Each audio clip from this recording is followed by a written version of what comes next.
Meeting to order and ask everyone to stand for the Pledge of Allegiance. I pledge allegiance to the flag of the United States of America and to the republic for which it stands, one nation, under God, indivisible, with liberty and justice for all. Okay, we start with public audience, so I'm wondering who we have here for public audience.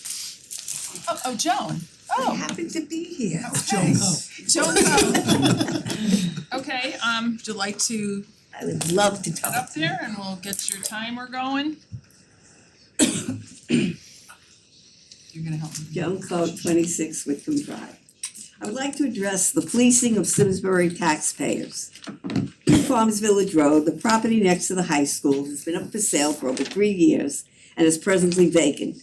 At the last meeting, Deputy Selectman Steve Antonio eloquently stated, as a major property owner in town, understanding property values, gave his opinion on not purchasing the property. Deputy Selectman Steve Antonio stated that commercial buildings are presently 20.4% vacant, reducing the value. Both Selectman Kevin Beal and Deputy First Selectman Steve Antonio both voted no on the approval of the project going forward as a negotiated disaster, mindful of the consequences of an open checkbook on the taxpayers of the town. Both Kevin Beal and Steve Antonio gave a common sense approach to budgeting. First Selectman Wendy Maxdusis, Diana Yeasley, Heather Getz, and Curtis Looney approved the process to go along to get along at the expense of the taxpayers' burden of increased taxes on a failed project. These 4 selectmen voted for this project with no merit, and fictitious numbers should not be reelected to a position of leadership when their term expires. This has nothing to do with special education, but paying for an overpriced building that they themselves would never approve if they were purchasing any real estate. Values on commercial property have been greatly reduced, leading to town manager Mark Nelson's assertion that he made a great deal is a fallacy. This is a far cry from the art of the deal. Asking the taxpayers to buy a mirage with more moving parts than a satellite appears to believe that the taxpayers will approve any project with phony numbers to justify a failed purchase. It is time to just say no. 2 pages of assessor documents that I posted on Twitter at Joan Coe show that the market value is determined in the last revaluation, 10/1/22, is $635,500 for 2 Farms Village Road. Purchasing the property in phases over the year only prove that the numbers are fungible and should not be presented as fact. The marketing of this overpriced property is presented as a spend-to-save project for special education containment of students with reduced outplacement costs inconsistent with students who have disabilities beyond our controls, with additional costs of over millions of dollars that are required expenditures. This too is a fallacy with creative projections on a reduction in spending on special education that's out of our control. The loss of property taxes and conveyance taxes with a barter system with the owners for improvement is an unknown cost to saving. Requirements for security, elevated heating, and a lunchroom are not included in the cost. The Board of Selectmen should withdraw this proposal for the purchase of the building, remove the proposal, forwarding to the Board of Finance until a different model for special education is created that is fair and equitable. As Simsbury moves forward with the Charter Revision Commission, I would like to propose that they consider having town council as an employee of the town with an office in town hall. Included in the requirements for an attorney to the town should include grant writing for acquiring revenues to reduce taxes. The projection for the cost of an attorney is $175,000. Presently, Bob DiCrescenzo is under contract with a salary of $110,000. Additional $25,000 for advice to the Charter Revision Commission. Additional fee that is hourly rates when advising on litigious projects that is over 50 hours of time. All the software needed to access information and legal opinions is available online. Therefore, no need for a corporate attorney. The developer on Iron Horse Boulevard has taken out permits for building 32 units. These apartments are in proximity with the Simsbury Meadows, where concerts perform throughout the summer and traffic is extensive. There will be an impact to the fragile land that is in the floodplain. Many residents have complained about speeding in their neighborhood. Police patrols have increased to slow traffic and are able to pull over cars that are exceeding the speed limit. The police usually give a written or verbal warning to the driver. However, When the police pull over the car, they ask for insurance and registration. There appears to be many town residents and others, according to incident reports and arrests, have not renewed their registration and or insurance. This appears to have increased over time, questioning whether the economy with increased costs for daily activities where people are not keeping up with payments for registration and insurance. Getting into a car accident with an uninsured driver is a costly loss of reimbursement to the victim of the loss. All of my comments will be posted on Simsbury Patch and Twitter at Joan Code. Thank you for listening. Perfect timing, Joan. I try my best. Thank you. Do we have anyone else here for public audience, Susan?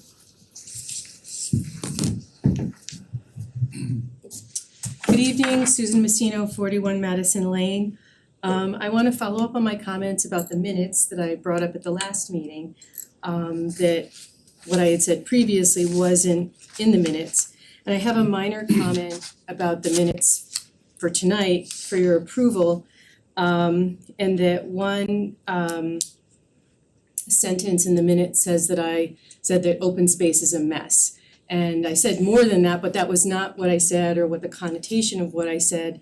I'm a member of the Open Space Committee. As you know, we have a very collegial group with different expertise and skills.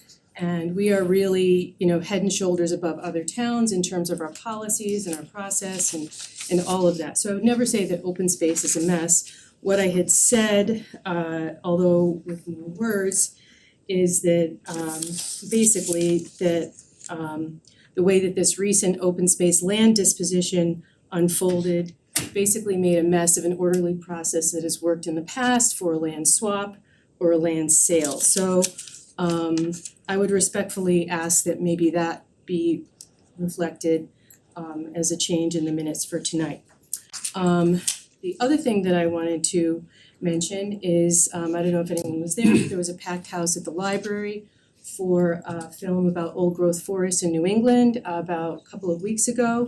And the next film in that, The Return of Old Growth Forests, will be on April 23rd or 24th, whichever is a Thursday. And that film does include footage from Simsbury and Hartford and features Marjorie Winters from Simsbury Land Trust, so I hope everyone will go. I'm sure there'll be a great turnout. I also wanted to mention that tomorrow night at the library, I'm doing a presentation with my former student Chelsea Armistead, who lives in Terriffill. I think it's called Why We Need Nature, and it's going to feature science and history, a public opinion survey, and a major report called Wildlands in New England, Past, Present, and Future, that the town is featured prominently in. So I'd love to see people there, and we're happy to talk about that with anyone. And finally, I wanted to mention that I saw an article today flash by that we're the friendliest town in Connecticut. I don't know if anyone else saw that. And the things that they featured in Simsbury were culture, art, nature, open space, farms, and it was really great to see all of those things that people really care about highlighted in this article. And on behalf of the Simsbury Grange, you can find all of that at the Grange. All of our events are donation-based, and our first Music Monday will be on February 3rd. Doors open 6:30, music at 7. Thank you. You dropped a piece of paper. I think you dropped it, or maybe it was just nothing. Oh, it's my scribbles. Oh, okay. Thanks, Susan. Thank you. Do we have anyone else here, public audience? Okay, so what we're gonna do, we move things around. We move the consent agenda up. What was the reason we did that? Remind me. If there's an item that you need staff for here, Okay. it might be at 8:30 when they get to it, or it might be If 6:09. so if we didn't put it in consent, you're saying? Yeah, so how it was beforehand after presentations and liaison reports, staff hangs around waiting to see if you need them, but then it might become 8:15 and they might not be here for the 2 hours. Okay. Gonna get that straight. So I have a couple items, well, like 3 items actually, for action A, B, and C. And then appointments A. And one that I was not sure if the board wants to discuss was on D, the Peg Pisha grant. So looking for some input from people. and to thank the people. It was some donations from Mike Payne and Garrity. So I wanted to thank them also, plus the tax refunds. So I'll make a motion to move items from Selectmen action A, B, and C into the consent agenda Okay. And the appointments A also? and appointments A. Okay, so is there a second? Second. All those in favor say aye. Aye. Okay, so we'll leave D will still be in here. So now we have 3 presentations tonight. We asked if you can keep them to 15 minutes if possible. And the first one that we have up is the Farmington Valley Health District, so we have Jennifer Canada. These are usually annual presentations. Some are new based on the MOU requirements, but Farmington Valley always comes out, so. Yes, well, thank you very much for the opportunity. We do this periodically to keep you updated on activities of your health department. While we are considered a health district, hi Nick, we are an instrumentality of government, so we really are your local health department. We just happen to serve 10 towns. We're excited to be here today because we're presenting on our community health improvement plan. I think the last time I came, we talked about our community health assessment. One of our responsibilities as your local health department is to track and monitor the health status of the communities that we serve, identify those things that are creating the most premature morbidity and mortality, so illness and death among our communities, and then develop a health improvement plan working with community partners over, which serves as our blueprint over the next few years to really address some of those issues. So what are our priority areas? So out of the community health assessment, we like to use data and information, and we looked at a variety of different data sources. 4 priority areas emerged. One was healthy eating and active living, which should be no surprise. 50% of our population is either overweight or obese. So that's something clearly that we need to work on. We all know the implications of overweight, obesity, and inactivity as it relates to many chronic diseases that we see throughout the valley. Another priority area is mental health and mental well-being. Again, no surprise, we look at a variety of self-reported data. We work very closely with the schools. Even before COVID, mental illness was emerging as an issue that many people were concerned about. And post-COVID, we're dealing with implications of isolation and the things that students missed out on and that sort of thing and its impact on mental health.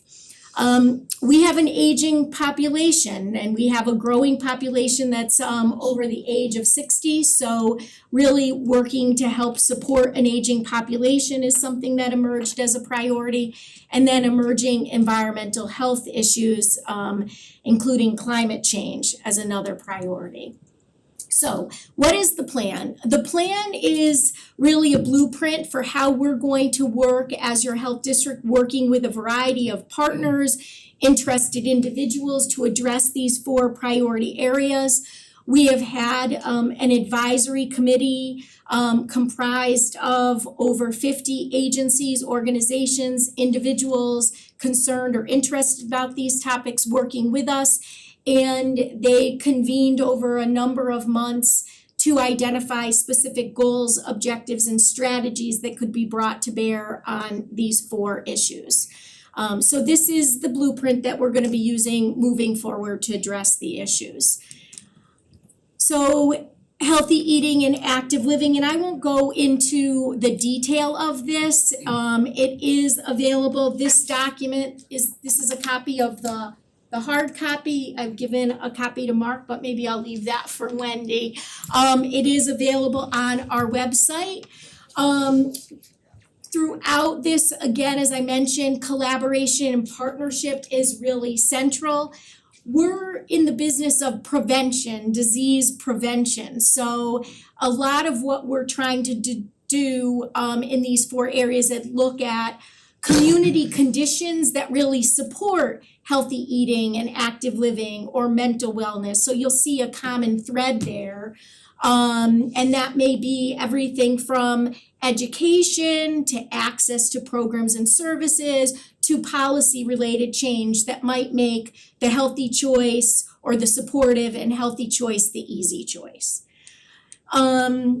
With respect to mental health, we have a great track record with mental health related activities.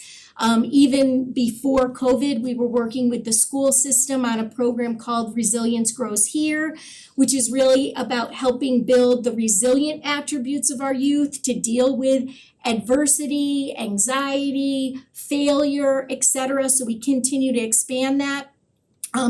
Another big part of our mental health initiative is destigmatizing mental health, getting people to talk about it and seek supports and help earlier. On average, the general public will wait anywhere from 8 to 11 years from the time they might experience their first mental health related issue to seek professional care. We've actually also worked with our law enforcement agencies. Nick's team's been tremendous. We have an online, fully vetted mental health resource for individuals that may need some self-help or self-support. And we have little business cards that people can hand out, senior social services, etc., just to increase the use of that resource among our partners.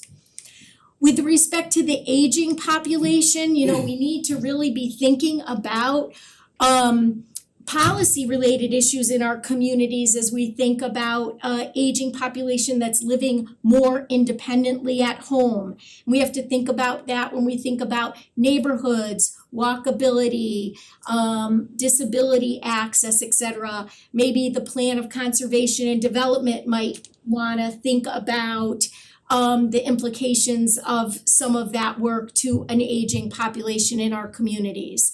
It's not going to happen overnight, just kind of planting some seeds about how we can think about these things in different ways. And we know, I want to just also preface by saying our communities have incredible resources already. You heard earlier, we have incredible natural resources, accessibility to walking and biking paths, etc. So we're not looking in all cases to recreate the wheel, but how do we support and leverage those existing resources in new and different ways. The last one is an emerging environmental health area. We are increasingly experiencing the impact of climate change, whether that be on increases in forest fires and people concerned about the health implications of smoke. We're seeing differences and changes in emerging tick-borne or vector-borne illnesses as different ticks are able to live in our environments because it's warming. Mosquito-borne illnesses. You may recall before COVID, something called Zika virus, which only existed in the tropics, is now being identified and causing illness in Texas and Florida. So we need to be tracking those emerging issues, and so that's what this emerging environmental health priority area includes. So with that, I just want, because in addition to folks here, the listening audience, you may know of organizations or agencies that are already doing work that align with these priorities. Please send them our way. We'd love to talk about how we can work more collaboratively together. We have active working groups in each of the 4 priority areas. We just reconvened last Monday. We always welcome new partners to the table. Our goal right now is to really get out and make sure that we're talking with town leadership first so they know about the health improvement plan, and then we'll start rolling out some social media and more of our work as it relates to each of the priority areas. if you wanna be on a work group, the charge is really to help advance the goals and objectives of the CHIP, identify and engage additional partners, serve as a liaison regarding this work to the broader community. I could have tapped Tom as one of your representatives to the board and said, hey, Tom, come do this. So we'll be getting more of our CHIP partners out doing some of this work. And lastly, I think we included a link to the document, so people can access it that way. And again, if anyone is interested in participating, they can call our office, they can email us, many ways in which people that wanna engage can connect with us, so. With that, and in the interest of your meeting time, I'll stop there. If there's any questions, I'm happy to engage them. Yeah, I'd like to see if anyone has any questions on the board.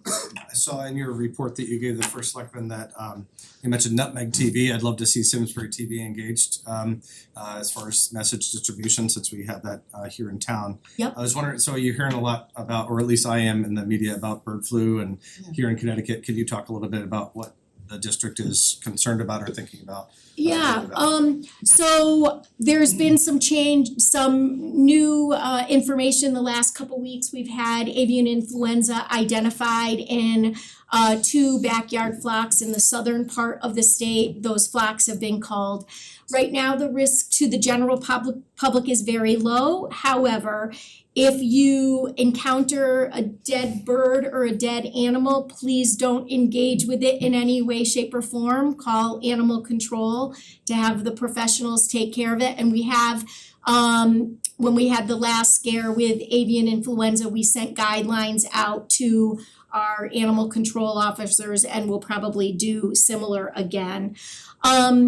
If you have a backyard flock and you identify sick or dead animals, call the Department of Ag. And then if anyone has any questions, right now the risk to the general public is very low. The only folks that have contracted this are those that have direct and ongoing interaction with poultry or sick animals. You talked a little bit about the environmental changes and climate change, of course, in the report too, but it mentions climate change ambassador, and I just couldn't figure out what that meant insofar as the health district. Could you help me with that? There is a specific program that trains climate change ambassadors, so we're looking for ways to see how we could integrate that into either individuals in communities that are interested. It's very practical. They talk about the real tangible things that communities and individuals can do at the ground level. Internet a couple of times. Thank you. I just had a couple comments on the optimal well-being for older adults. Mhm. I mean, with Tom on the the health district, right? Are we planning to engage with our social services, senior center, aging and disability commission to weigh in on whatever kind of activities you guys are doing? Absolutely. So we have a wonderful relationship with all of our senior and social service directors. We probably communicate on different topics, you know, at least monthly, if not more often, because there's other issues that we work with. And I have a meeting actually with Ed to talk about the Simsbury Commission on Aging. And one more question, this came up at a CROG meeting on the changes at the federal level. I don't know how much flows down to us, but there could be potential changes in how we manage health and directives. Do you guys, have you heard anything, or is there any concern at the Farmington Valley Health District? Yeah. Okay, just curious. There's a lot of concern right now. There's a moratorium on communication from the federal government. We've seen the direct impact of that because specific meetings that have been scheduled for like state and local health officials with CDC have been canceled. We have some evidence-based programs through CDC where conference calls have been canceled. We hope that's just a short-term thing until the new administration kind of identifies where their priorities or what they want, you know, insight into. So yes, right now, the timing of that as we track and monitor avian influenza is a little bit disconcerting, although I can tell you we have great surveillance systems within our state, so we'll at least have a good sense of that within Connecticut and regionally, I would say, even across the Northeast. Vaccine policy is very disconcerting. We have seen a reduction in the proportion of kids, even in Connecticut, that are fully vaccinated for school readiness. And, you know, we need to make sure that we bolster messaging around vaccine and vaccine safety. Thank you. You're welcome. I have a question around the loan closets out of curiosity, because I know we have a loan locker here, but how many towns or how many such programs are there around? Oh, loan lockers for people that need like walkers and things, just about all of our towns have one. Do they coordinate, so if one is low on something that someone in a town needs, you know, how do I mean, they collaborate on that? I don't manage them directly, but I can say that in all likelihood they do, because there is a lot of we witness a lot of collaboration among social and senior services in the 10 towns that we support. You see individuals, you know, taking advantage of different programs and offerings. And I will highlight that Simsbury, we've actually been working with Simsbury on a model program to address fall prevention. Falls are a leading cause of hospitalization and death among our older population. We have a very high percentage of individuals that have experienced a fall. And we've got the Steps to Safety program in Simsbury that really, one, tries to identify the people at greatest risk of a fall, and those are people that have already had a fall, but maybe just needed a lift assist.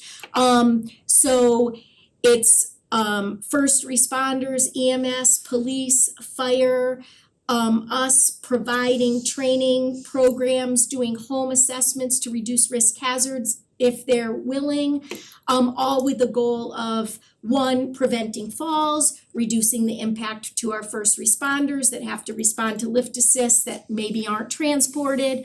And we're tracking, our epidemiologist is tracking that information to see if in fact over time we're reducing falls or the recidivism with multiple falls. So time will tell, but very exciting. And there was a video series on SCTV Excellent. with Yep. somebody Patrick. Patrick filmed it with someone, Mary, who does a lot of exercise. Yes, so it was specific to that agenda of preventing falls and pushing out to those who are needing it assistance at home. There was in-person classes, but then there was also video done for those that need assistance at home. Excellent. Anyone last question, anybody? Okay, All right. alright, thanks Jennifer. Thank you again. Thanks. Thanks.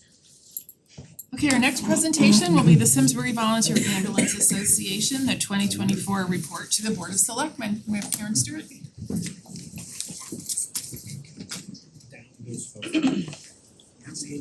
Alright. Can't forget that. I have to tell everyone because it makes no sense. It doesn't make sense.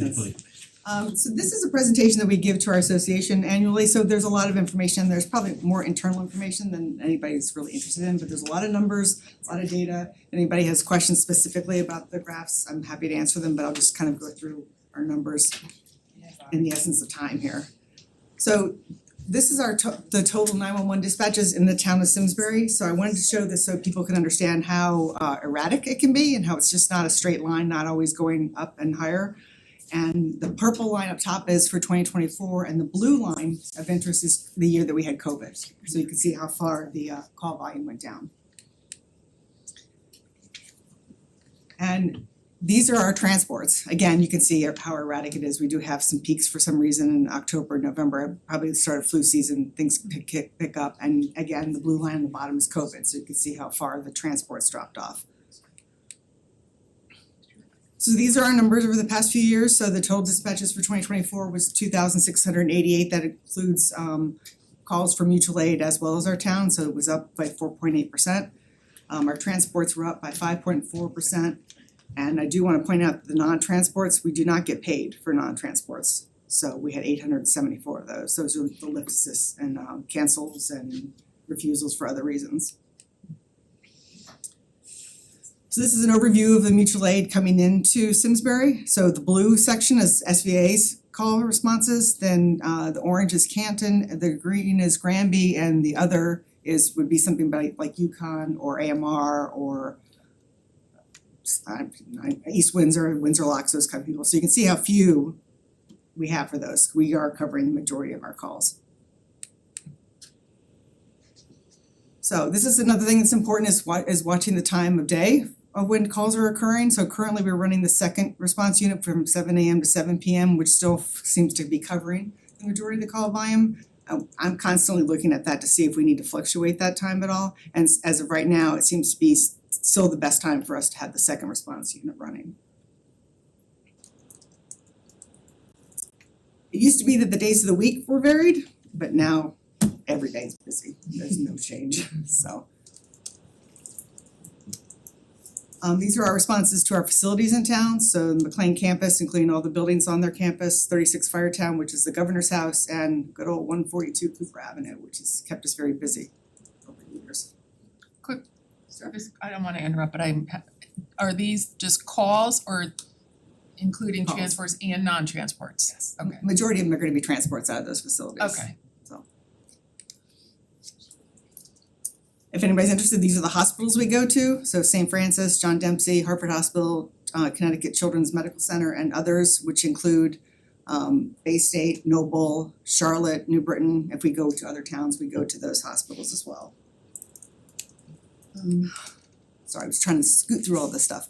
This is probably more of an interest to our members and our staff. These are the types of complaints that we have. One thing that's not up there is a fall, because that technically is not a complaint, it's a result of something else. So a lot of the sick person injuries all can be contain the fall risk as well.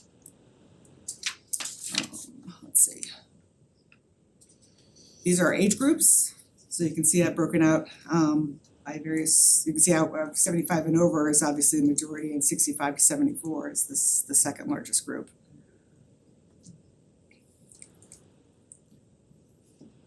Alright, so these are our times. So it takes us about an average of 21 minutes and 7 seconds on scene to address a patient before we transport. It takes us about 26 minutes plus to get to a hospital from here, and the average call from beginning to end to we're back into town usually takes about an hour. The shoot time is the time it takes us from receiving the call to getting out the door is 1 minute 26 seconds. It's not quite as important as it used to be because all of our staff is at base now. This used to be for when we had the volunteers responding from home. Sometimes the shoot time could be a little bit longer.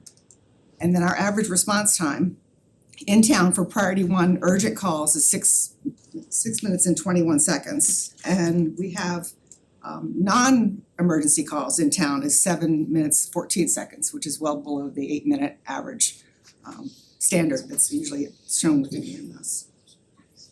So not all calls require lights and sirens response. Sometimes the ambulance does go without its lights on, so that can take a little longer. Sometimes it takes a little longer to get to some of the neighborhoods, like back off of West Mountain Road and all. Just our town is just hard to get to some roads sometimes, but for the most part, our response time is really good. What is the state average? 8 minutes is the standard. So this shows the urgencies. So dispatch urgency is a priority 1 emergent is 60% of our calls. Last year it was 66%. And the reason why that's changed is because we met with the dispatch and our medical control doctor, and we made some changes so that not all calls were being sent out with lights and sirens. For a long time, we were going to McLean, lights and sirens no matter what. It didn't matter. And same with governor's house. So we had them change that. So that's dropping off that urgency, which is safer for us to get to calls without the lights and sirens. And transport urgency to hospitals, you can see lights and sirens is only about 11% of the calls. Most of them are non-emergent. This is just some other information. This is currently the type of ambulances that we have right now. Their costs are about $300,000 to $400,000. And to replace our ambulance, we're gonna be fiscally responsible and go to a smaller ambulance, which is also, we can have the work done with local mechanics instead of having to send it to the dealer or to a truck repair shop, and the cost is obviously much less. In addition to the ambulance, this is the other equipment that we have to have. It's a state required amount of equipment that we need to have, and another $81,000 gets added on to the cost of the actual ambulance. And this doesn't include the radios, the sirens, all the medical equipment that we need to have as well. So as you can see, ambulances aren't cheap. Alright, so the biggest thing that happened this year, and thank you to the Board of Selectmen, is we signed our MOU with the town for the next 3 years. We've been running the second response unit every day from 7 AM to 7 PM. We did have a couple of days in December when 2 ambulances were down with mechanical issues, but we were able to provide a paramedic and a fly car to make up for that difference. We have no staffing gaps whatsoever. As a matter of fact, we have kind of a waiting list of people that wanna come work for us, which is fantastic. And the need for mutual aid has dropped by 27% in 2024, so that shows the effect of that second ambulance running consistently. In addition, we are posting our Board of Directors meeting minutes and along with all of our quarterly statistics on our website for anybody who cared to read those. We provide the town manager with quarterly call volume, response times, and other measurements as outlined in the MOU. And once our accountant has completed her audit, we will be providing the town manager with our financials and our 2025 budget, and this should be done shortly. This is just some other extraneous information. This is our fund drive. To date, we've gotten $100,000 from the town for funding as part of the MOU. So our goals for 2025 is we want to look for some more grants to get IV pumps for our ambulances. We continue to develop a replacement plan for 1 ambulance and 1 fly car. We're continuing to offer regularly scheduled CPR classes, first aid classes, babysitter classes. We currently have an initial EMT class that's ongoing right now, and we're trying to continue a more robust campaign for fundraising. We've received several awards this year from our Trinity Health, which is our sponsor hospital, and the American Heart Association. Pete Caesar, one of our paramedics, received the Champion Award from Trinity Hospital, which is given out to 1 paramedic every year. We had 2 crews that also received certificates of recognitions for 2 very difficult calls that we responded to. We received the 2024 Mission Lifeline Silver Award, and that's for stroke responses and the time that we go from scene to the hospital and to get definitive care. We have all these standards that we have to meet, and we met them and received a silver level award. Public outreach, we have done things with the town, the police academy, do the standbys for the concerts. We participated in Simsbury Celebrates. American Red Cross, we had our first blood drive this year. We hopefully have some more. These are our standbys. This is just pictures of all of what we do.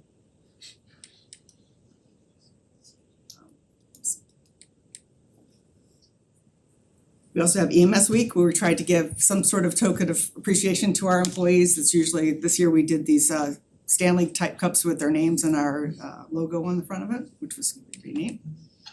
This is about our EMT course. And all this is in the packet that was received in the minutes. We also started the Lindsay Peakham Memorial Scholarship Fund. He was one of our board of directors that passed away. And we have money set aside to hopefully give scholarships to people that want to take our EMT class. So we're, as I mentioned before, we do training, CPR training, so we're an AHA training center. If you check on our website, you can see the schedules of when the courses are being offered, and if anybody wants to have a group that wants to be trained, just reach out to us and we can schedule special classes for groups as well. We also had, in the training center, we had what was called a CME, where we have to do extra hours for training throughout the year to keep our medical control up. So one of our doctors came out and gave a lecture on labs and ETOH detox. And that's it. Did I do it fast enough? Sorry, I speak quickly as it is, so this was Pretend I don't know what CME and ETOH detox is. CME is continuing medical education, makes and sense. ETOH is alcohol detox. Thank you. You're welcome. Any other Heather, do I you have a wanna, couple yeah. of questions. Sure. One, you mentioned that you're working on more robust fundraising. What sort of efforts does that entail? Well, that's what we're trying to figure out. So normally we do a flyer every year, and that's been a pretty standard way of doing some fundraising. The days of pancake breakfast fundraising, those don't really exist anymore. So I'm hoping to do some more research on what other services have done and just get some other ideas out there. Maybe do 2 campaigns a year instead of 1. But it's a good chunk, I think it was $70,000 is what we got from donations from residents, so it's a good chunk of income that we get, so. I'm still trying to define what robust is gonna be, but it has to be robust. And then at the last board meeting, you had presented a draft of the annual financials, and I'm just wondering when you were going to be posting that. So I'd say that we will be shortly, I want our auditor to go through to get the year end to be accurate, I don't wanna post one amount and then have it fixed and then. Yeah, that makes sense. So she's supposed to be in the office in the next couple of weeks, I believe, and I should have that done and I'll give everything to the town manager and post it online as well. Okay, perfect. Quick question for you. I saw UConn on there. I didn't see UConn on there. Do we not go to UConn? Yeah, Dempsey. Oh, John Dempsey. Okay, Yeah. alright, cool. Another question for you is, you mentioned this potential fundraising. Any thoughts of working with like the high school or with Henry James as far as the babysitter or I don't know, any of these programs? Cause I feel like my kids would love to learn CPR and they babysit, so but I don't think they knew about the Right. opportunity. It's a very good point. We've talked about the schools in the past, so especially even offering the EMT class to high school students. So we actually have a person who's in charge of our training center now, he's got specifically this is what he's supposed to do, so as ideas like this come up, they're kind of passed along to him and hopefully we'll engage shortly with them. I have a couple questions, I think you said this, but because there's stuff in the MOU that goes through the town manager, doesn't come to the board, just making sure that everything that we ask for in the MOU, Mark will get or has gotten as Right, I think I kind of ran down the list, the only thing that he hasn't gotten yet are the financials. Okay. Everything else has been provided. Okay, and then this is a question, so I know that we have opioid funding, there's talk for, we may be able to use some, we can use some if we decide to use some for ambulance, some of the funding. And the question I have is, when I look at the calls, there's 19 overdose calls or, things, and that was transports, correct? Not necessarily calls. A, do you get a lot of calls related to drug overdoses or anything? And B, do you guys carry like a boatload of Narcan in the I'm not sure it's a boatload, but we do have but a quite good bit. amount of Narcan. We do carry it, And yes. who funds do you guys? We purchase it. Okay. We're required to carry it by the state. There's certain medications that we have to have on our ambulances and that's one of them. Okay. But technically, getting back to the numbers, do you get a lot of calls where you go out and use Narcan and the person, or they all transports? I'm just Not curious. all, because unfortunately, once they are back to their senses, they Yeah. can refuse. Okay, We really okay, try I to see. encourage them to go because the Narcan, Yeah, we're- it can rebound. Yeah, But the police also carry the Narcan as well, so oftentimes they've already given it before we even get there. okay. So between the two of us though, that's where we give it out. But is there an idea of calls, or is it pretty close to a low number that It's a fairly low number. It's gone down actually over the past few years. It hasn't been, it used to be probably 10 years ago, we had quite a bit, Okay, so okay, good to know, it's good and good too That's for the good. town, so. right? Quick question, one of the things I always wanted to see, we mentioned it before, was what is the time at the hospital before the vehicle is released to come back into service? So can we, That's actually a very interesting question because a lot of services are kind of up in arms because the hospitals are so busy right now. that's the problem. We end up getting stuck in triage with the patient on our stretcher and we can't get them Can't off release. Technically, we can. Once we're in the hospital's doorway, that the patient is theirs. But it's kind of hard to tell somebody to get off the Good luck. stretcher and go sit down. So, We don't do that. We don't do that. I would say probably the city hospitals are the longest ones. Hartford Hospital and St. Francis probably take us the longest. Dempsey's a pretty quick turnaround. Well, I know other towns are looking at it as well, so some type of regional response, if that's a problem, Yeah. ongoing would be something to It is, and keep on your it's radar. systemic to the Yeah. whole service. I think everybody's seeing a lot of that. And the hospitals, again, are just packed. There are no beds, there's no place to put people, and they get stuck on our stretcher, so which obviously delays our turnaround. But as I said, it takes about an hour to get the whole call done, so half-hour transport, 20 minutes on scene, so maybe 20-30 minutes, I think, Derek, somewhere in there. Yeah, I mean, like Karen was saying, the Hartford and St. Francis are usually a lot busier. So, I mean, I've been at the hospital for 45 minutes waiting to, give a report and offload the patient. And, or and then time of day is gonna play a big factor too. You go in the middle of the day, usually pretty swamped, you go to the hospitals, at midnight, 1:00, your turnaround time might be a little quicker, so there's no real rhyme or reason to it, it all just depends on how busy the hospital is. And sometimes we have to look for the beds, we have to make the beds, we clean the rooms just to get the patient off of our stretcher, so. Thanks for that, thank you, Judy.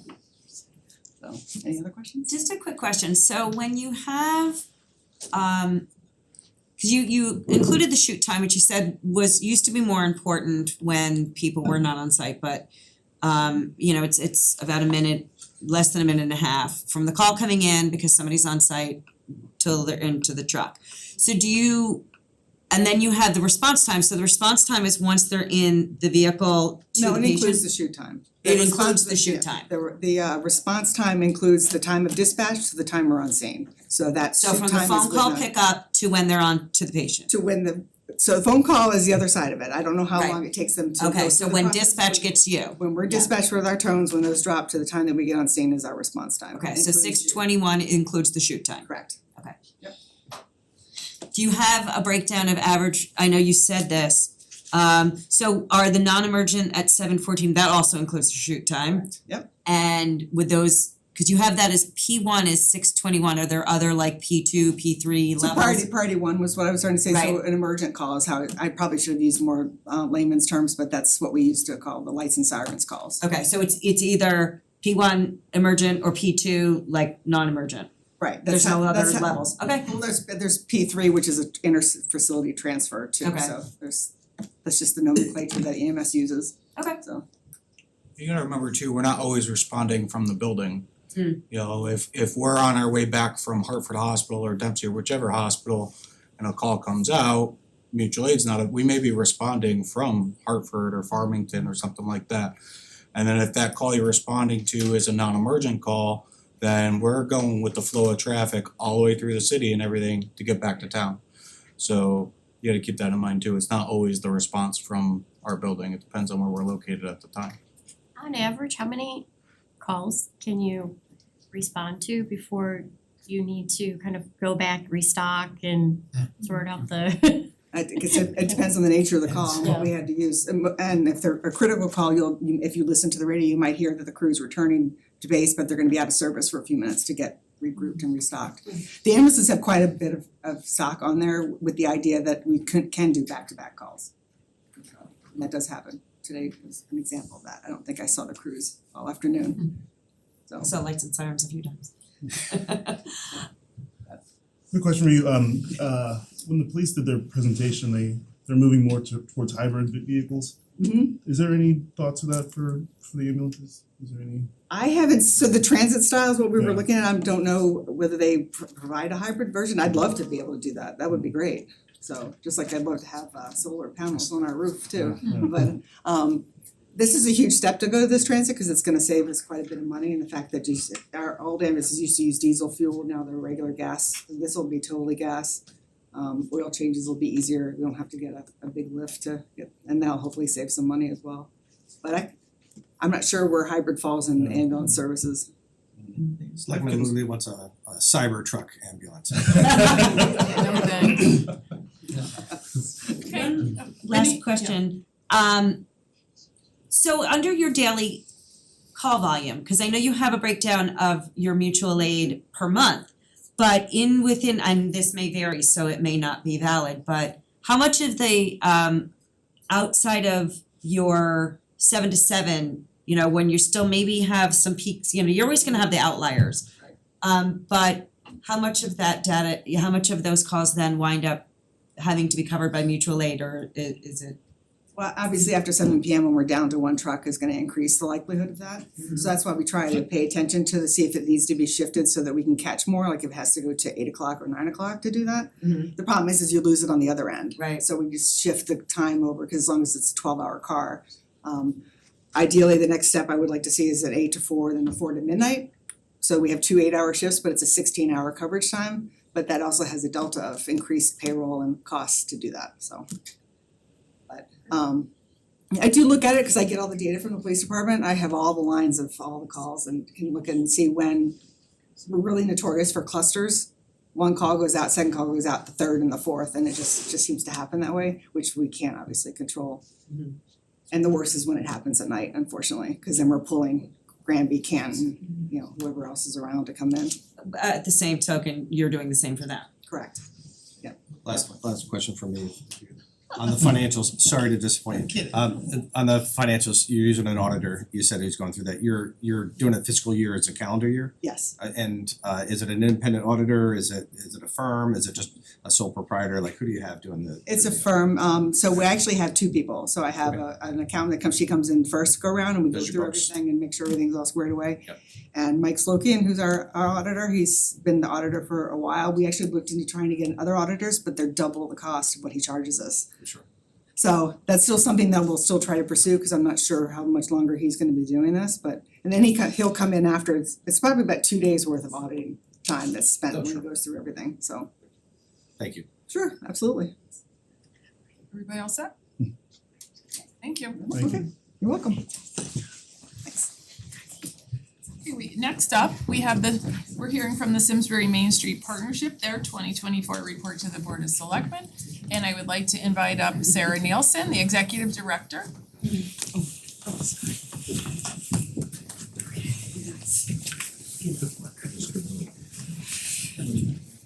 And the whole board. Here's the wine.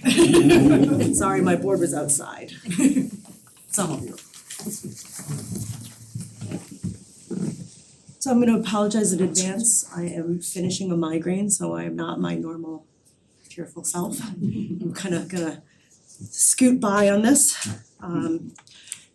Thank you guys for having us. I wanna thank the town for, we signed the MOU with the town manager on July 1st, and so it's been a very busy 6 months.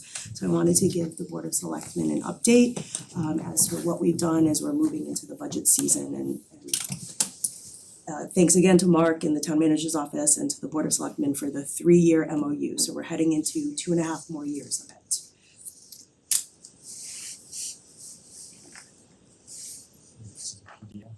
Sorry, clicker's not gonna work.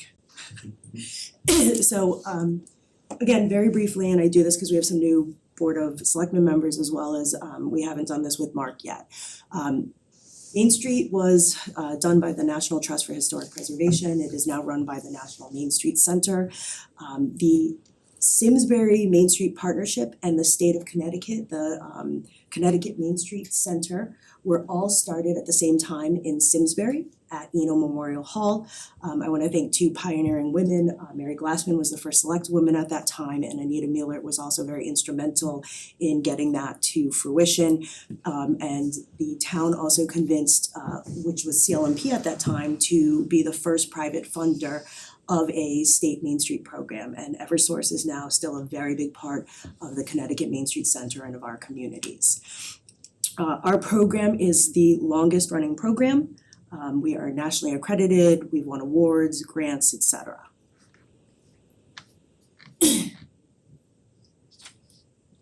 So again, very quickly, just a couple of the highlights.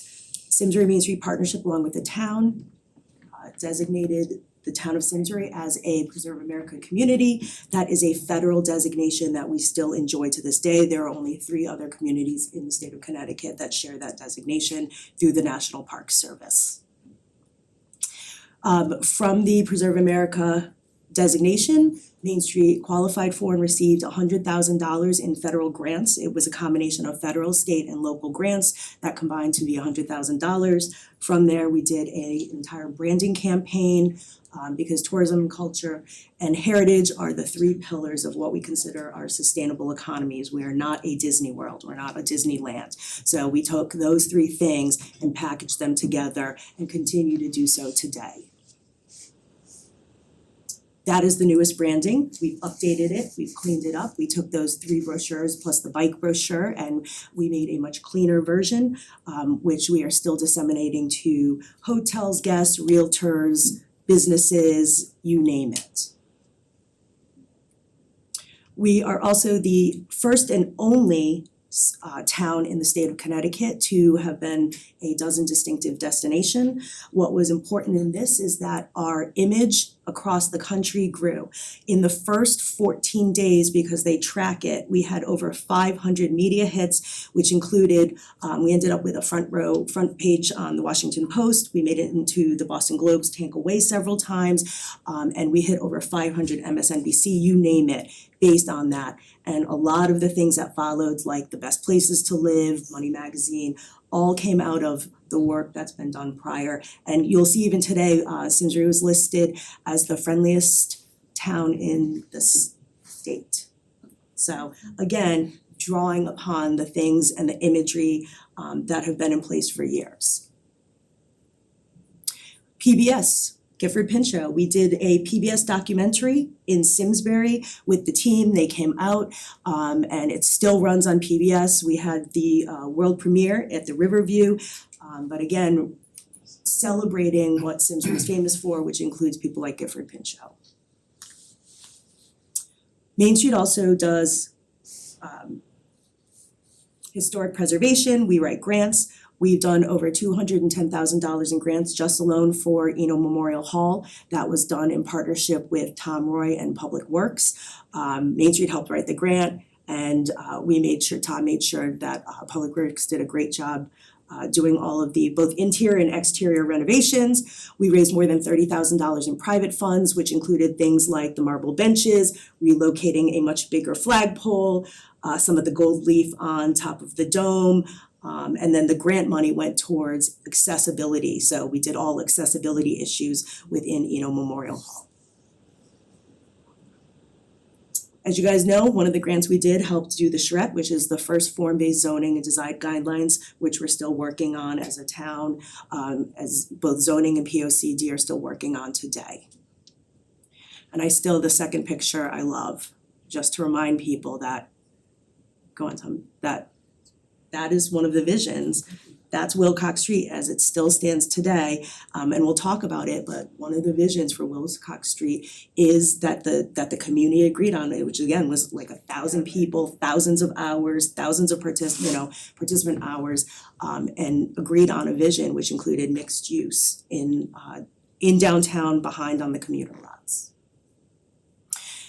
We also, again, we love to partner with Public Works because I kind of think Tom Roy is a genius. But Main Street and DPW, yes, it's on record. Main Street and DPW did the parking study. And a lot of things came out of the parking study, but the biggest and most notable thing is the wayfinding signage that went up. Tom, within a year, last year? Year and a half ago. Yeah. And we're refining and adding to it, but that really did help the wayfinding for people that are not familiar with Simsbury, as well as the thousands and thousands of people that come to the Performing Arts Center. So Main Street does economic development in a variety of ways. We've talked about some of them, but we've also worked on properties. So some of the properties that you can see that we worked on were the rehabilitation for Tower Ridge Golf Club, which turned into Healing Meals, and Talcott Collective and the disc golf. And we worked very closely with Kevin Casey. The expansion at the skating center, which is not only going to bring more space, but it's allowed Kelly and her partners to purchase the junior hockey team. They brought back the figure skating. I mean, what they're doing is fantastic, and there's more uses to come. We've worked on things like we helped expedite the Big Y when it came back the second time. We worked on expediting the Tractor Supply store.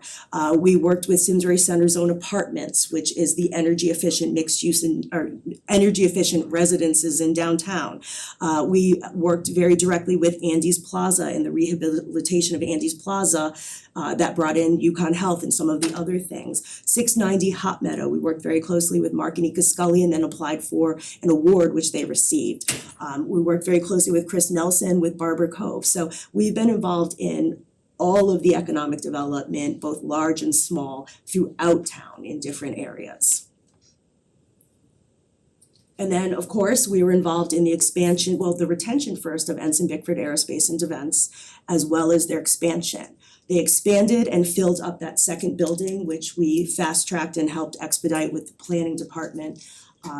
And their capacity grew so much that they purchased another building in Simsbury that was failing and have renovated and again, their workforce has grown, their buildings have grown, their capacity has grown, and their roots have stayed in Simsbury because they didn't own buildings in Simsbury, they were just renting. So now they're also a building owner, property owner in Simsbury.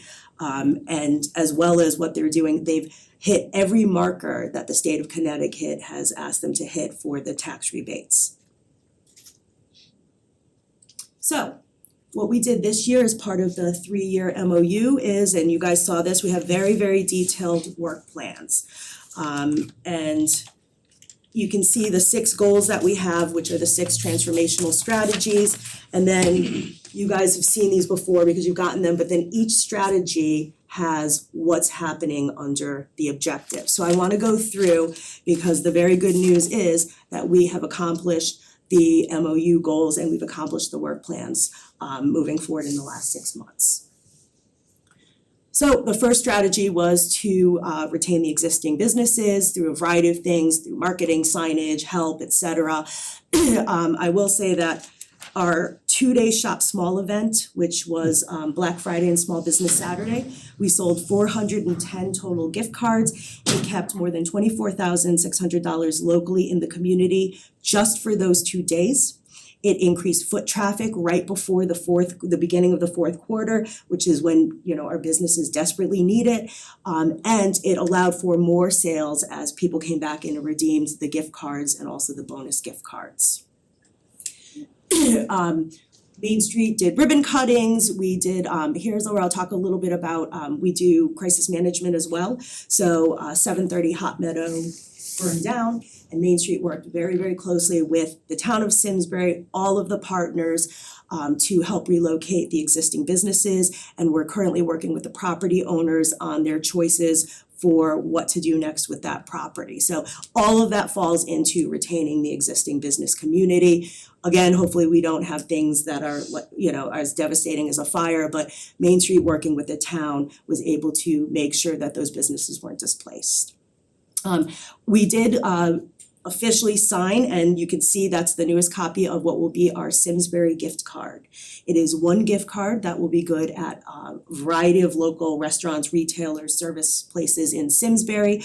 We did a similar program probably 12 years ago, but it was a gift check and it was phenomenally successful. Hundreds, actually thousands of us nonprofits used it, and then the company went bankrupt. So the gift card allows for people to not lose money. So we really had to research what is gonna be the best thing, both for the community, for our businesses, what is gonna be the most user-friendly, and the gift card is that's the new form. It can be digital, it'll be purchased digitally or physically, and that's the Hugh Blind Towers, the Shop, Dine, Play, and Stay.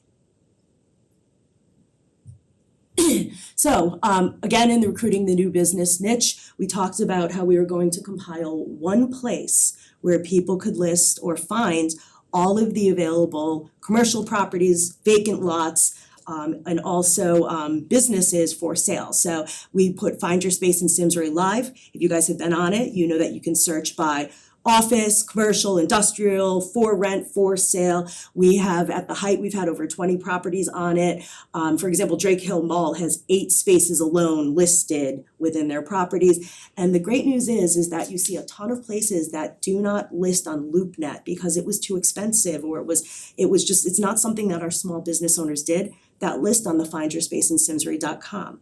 I also receive emails from businesses that are looking to locate in Simsbury that have referenced that they've gone through, they've talked to some of the landlords.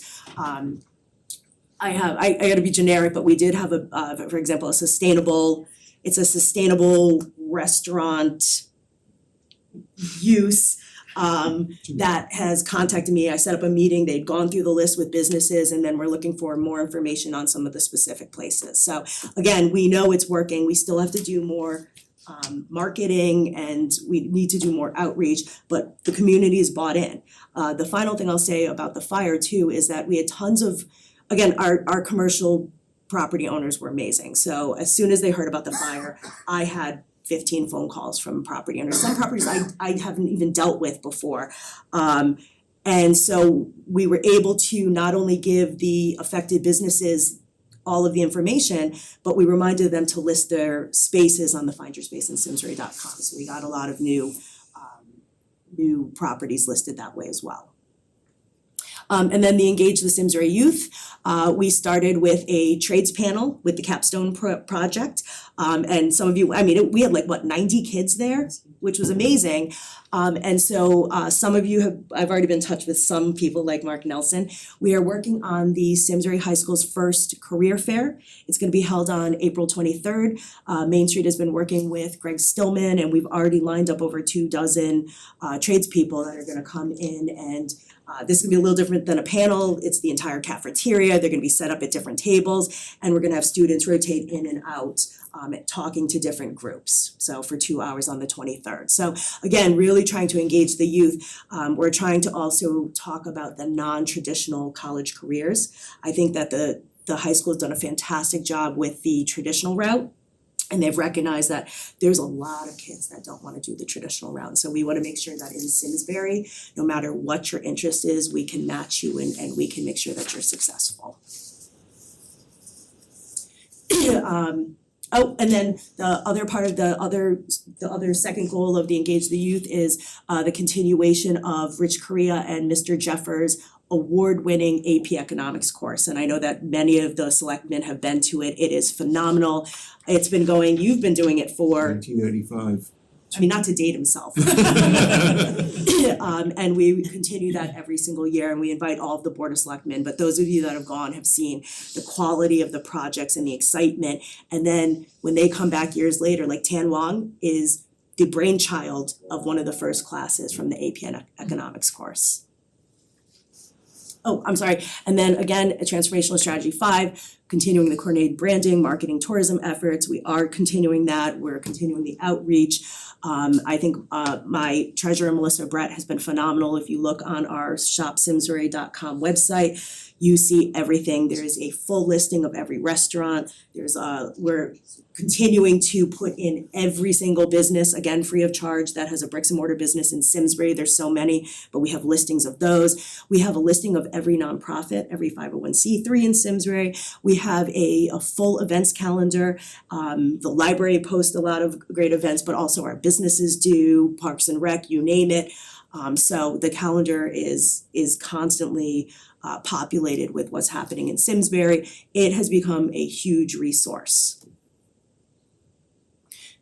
Again, create and partner with events that enhance the town of Simsbury and also the Taste in Simsbury. For those that attended the Taste, again, that is a signature event. It sells out every year. It has helped with attracting people to Simsbury, reminding them of the amazing restaurants we have in Simsbury, the amazing businesses.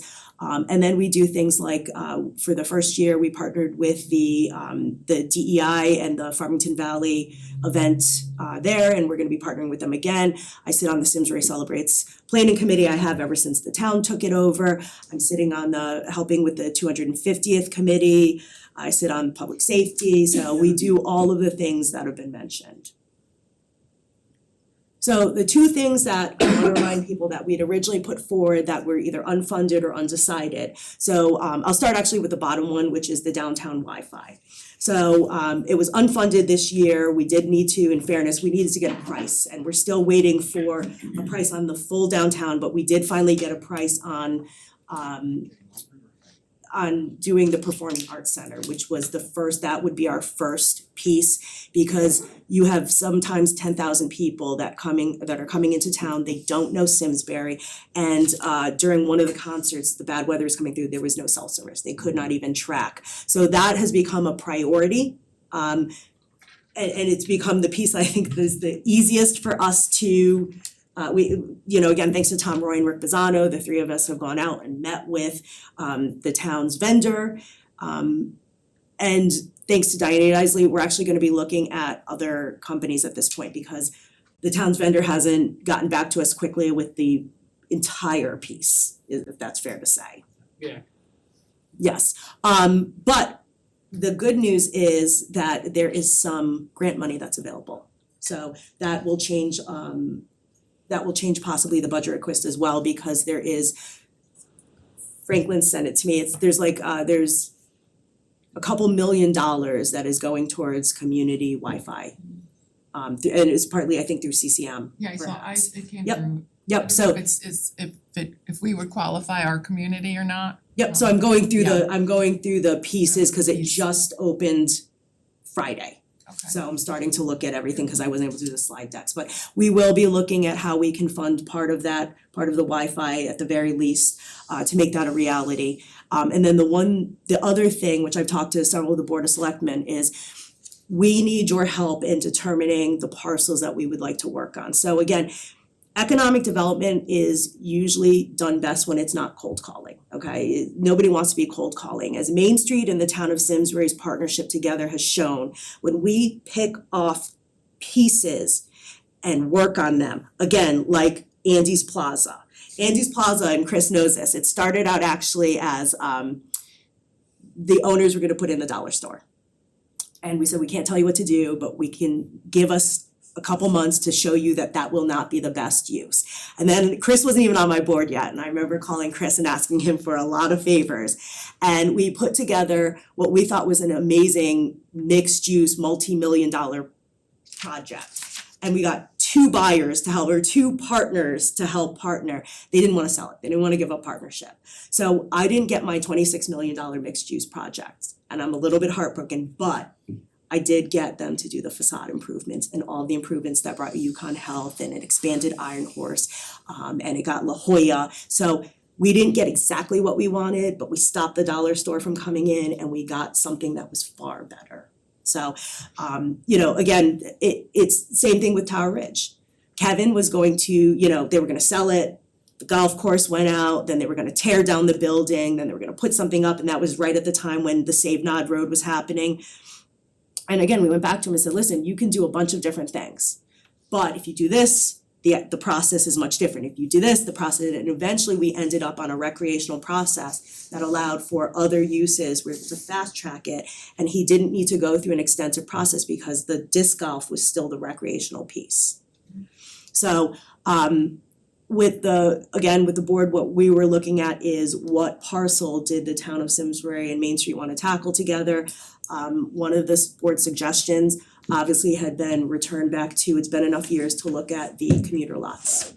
So one of the biggest barriers to the commuter lots is that the state wanted to sell them for an obscene amount of money, but they also wouldn't allow any environmental testing. But we have a state representative right now who is in a very high position of power. It's been enough years, there's a chance to go back to the state and see what kind of indication, would they be willing to maybe let us do the environmental testing? Let's start the process at looking at how we can really put the charrette to work. Sarah, can I just wanna try to keep things moving, because we have town staff here. First of all, will we get a updated copy of the deck that'll come out? Yeah. Okay, I just wanted to keep things moving a little, because I see people in the back that are here for later.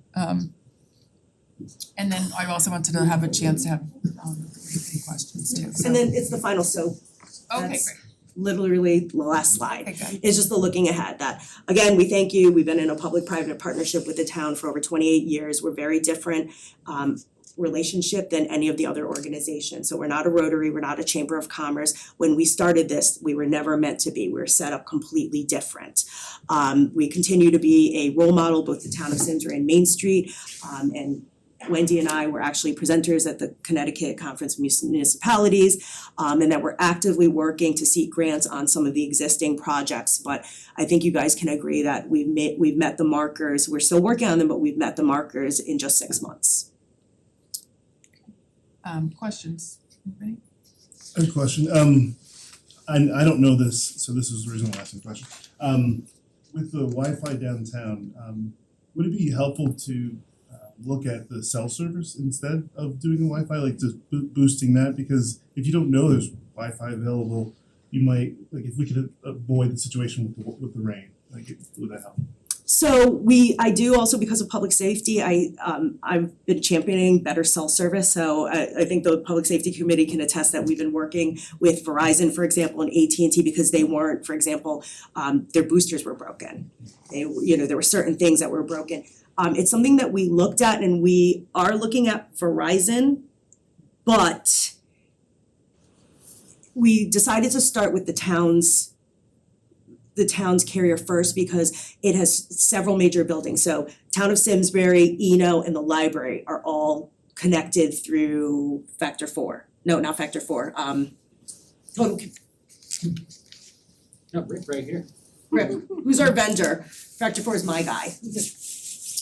Total Communication, there. So we wanted to start with, because again, some of the infrastructure and the way that they handle, it's a Cisco networking, I'm not gonna bore you, but I can send you the information, but we thought it would be most cost effective because you already have 3 buildings, and so it's really, they basically relay off of some of the other buildings, so it would limit the amount of private buildings that we might have to use. But they haven't been very responsive in the rest of the downtown, just the PAC site, so I think everything is open. We're going back to the drawing board. Alright. Yes. Makes sense.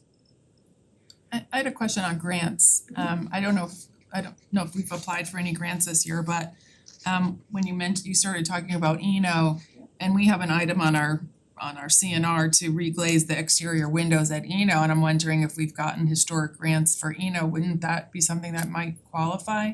Cause $85,000, we could apply for a grant for that, we don't have to take it out of funds.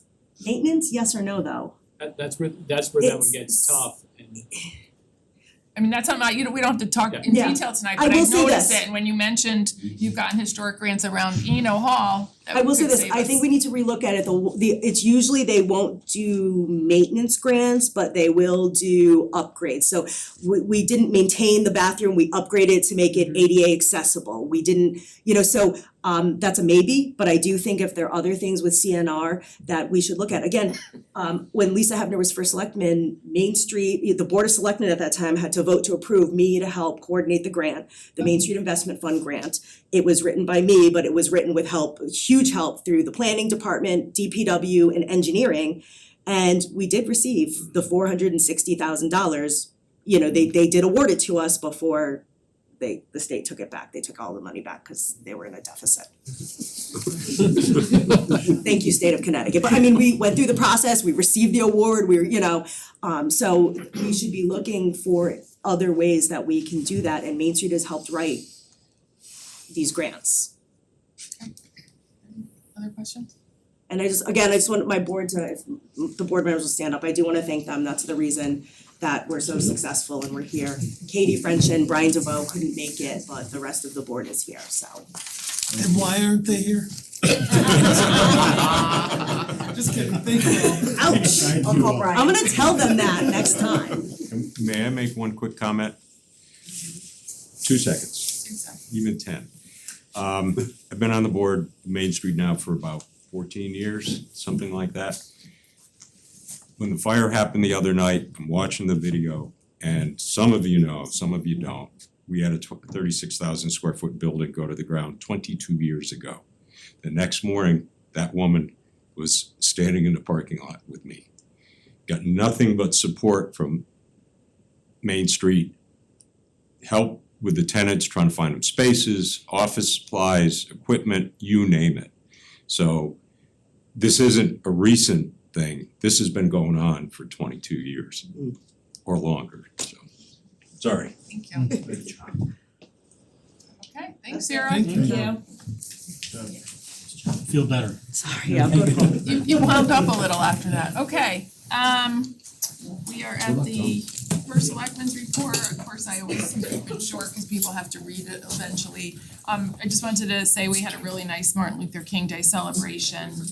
I wanna remind people that the charter revision had a hearing on Thursday. It is up on is on YouTube right now.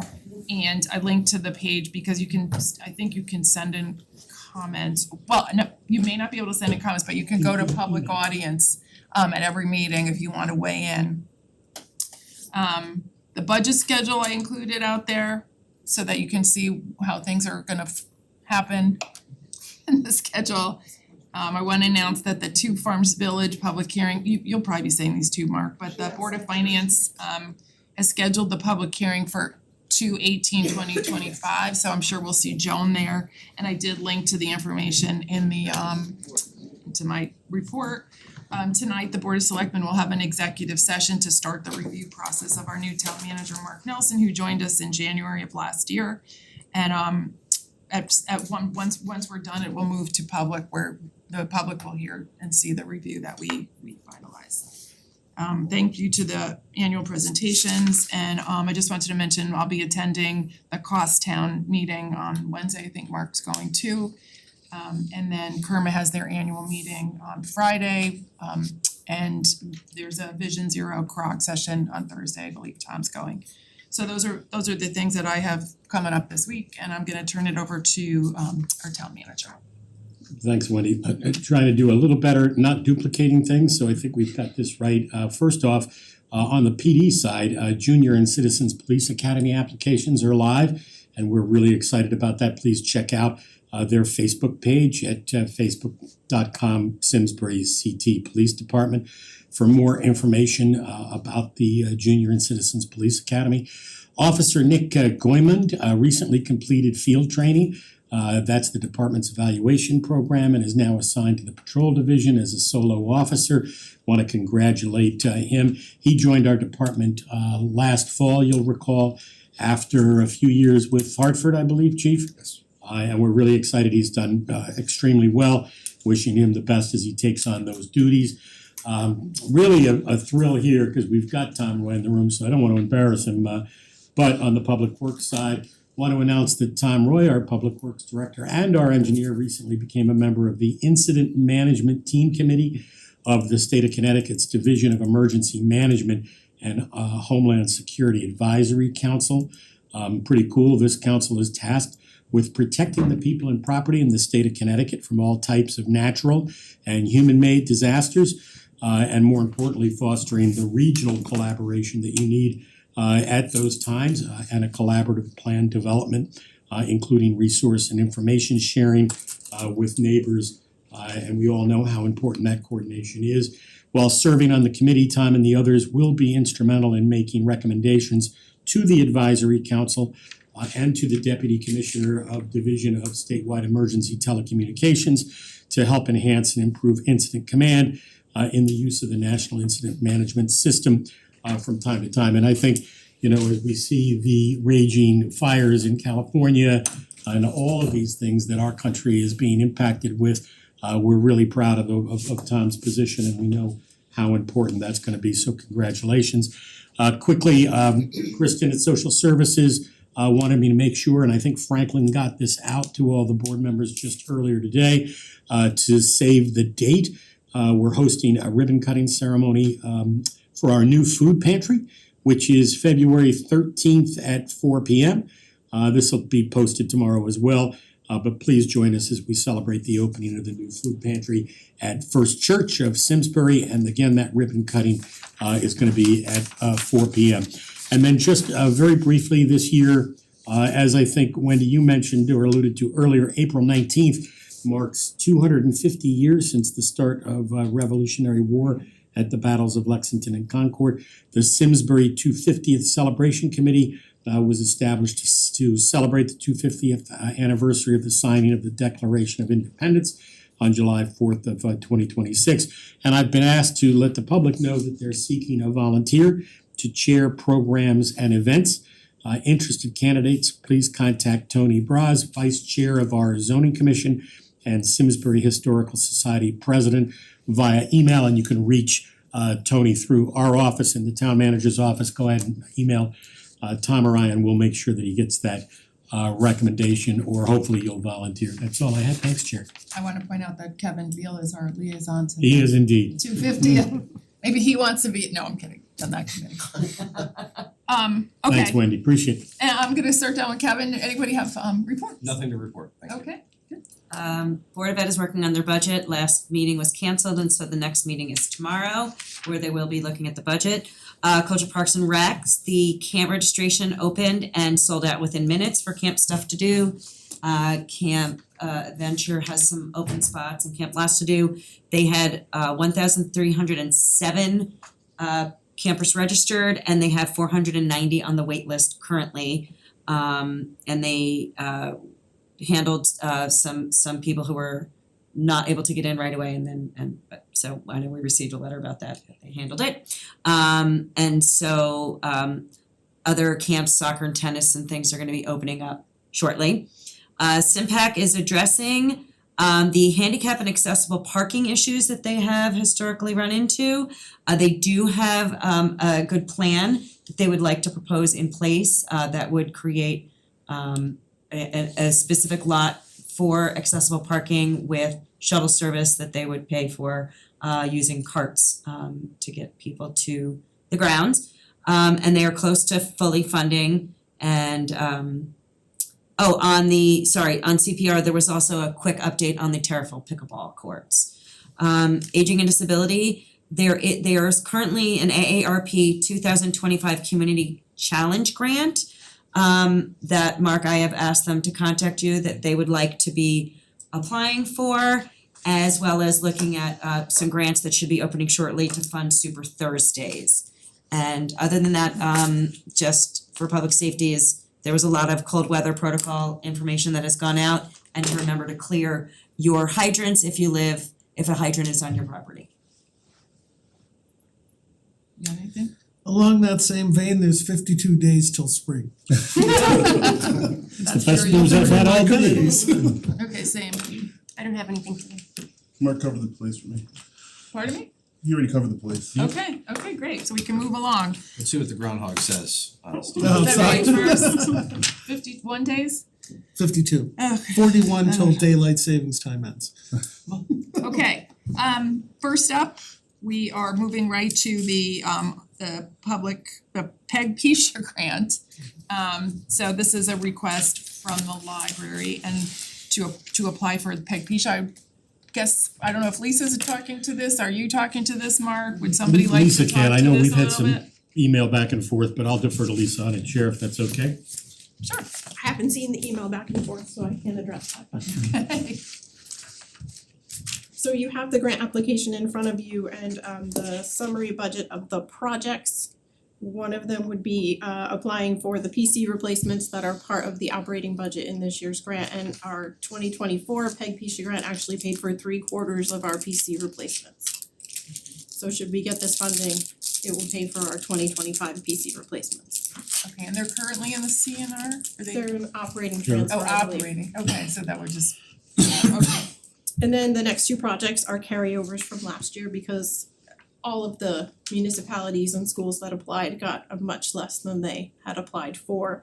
So one would be to put a ceiling microphone array in the Friends program room, which will help with your meetings, as well as programming for the library and SCTV, streaming and recording.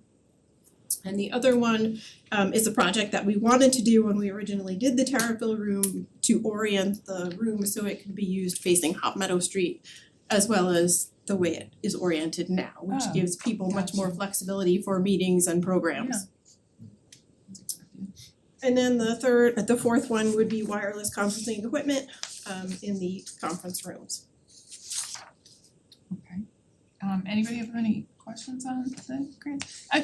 I mentioned this to Mark because I was getting confused because we did a big PEG PISA grant request for the Simsbury Community Media last year.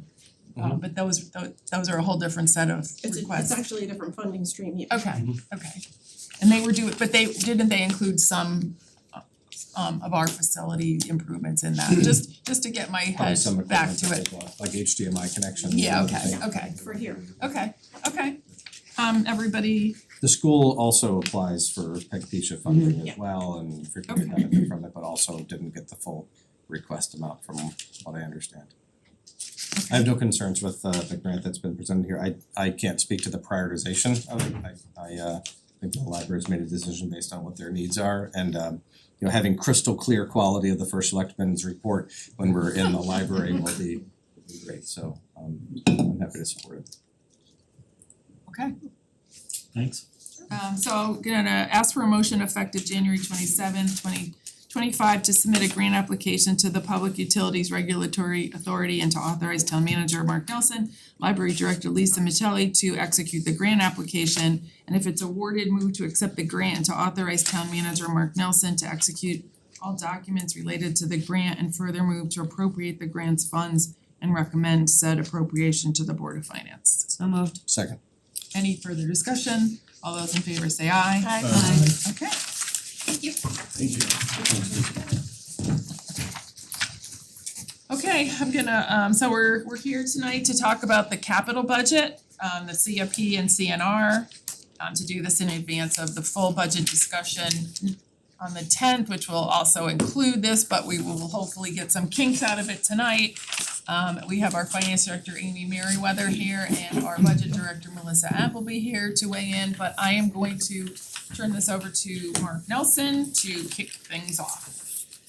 Thanks, Chair, and good evening, everybody. I want to thank you for the time that you've already spent on this, and we'll walk you through some of the process to date and also just review briefly the timeline for your future consideration of this.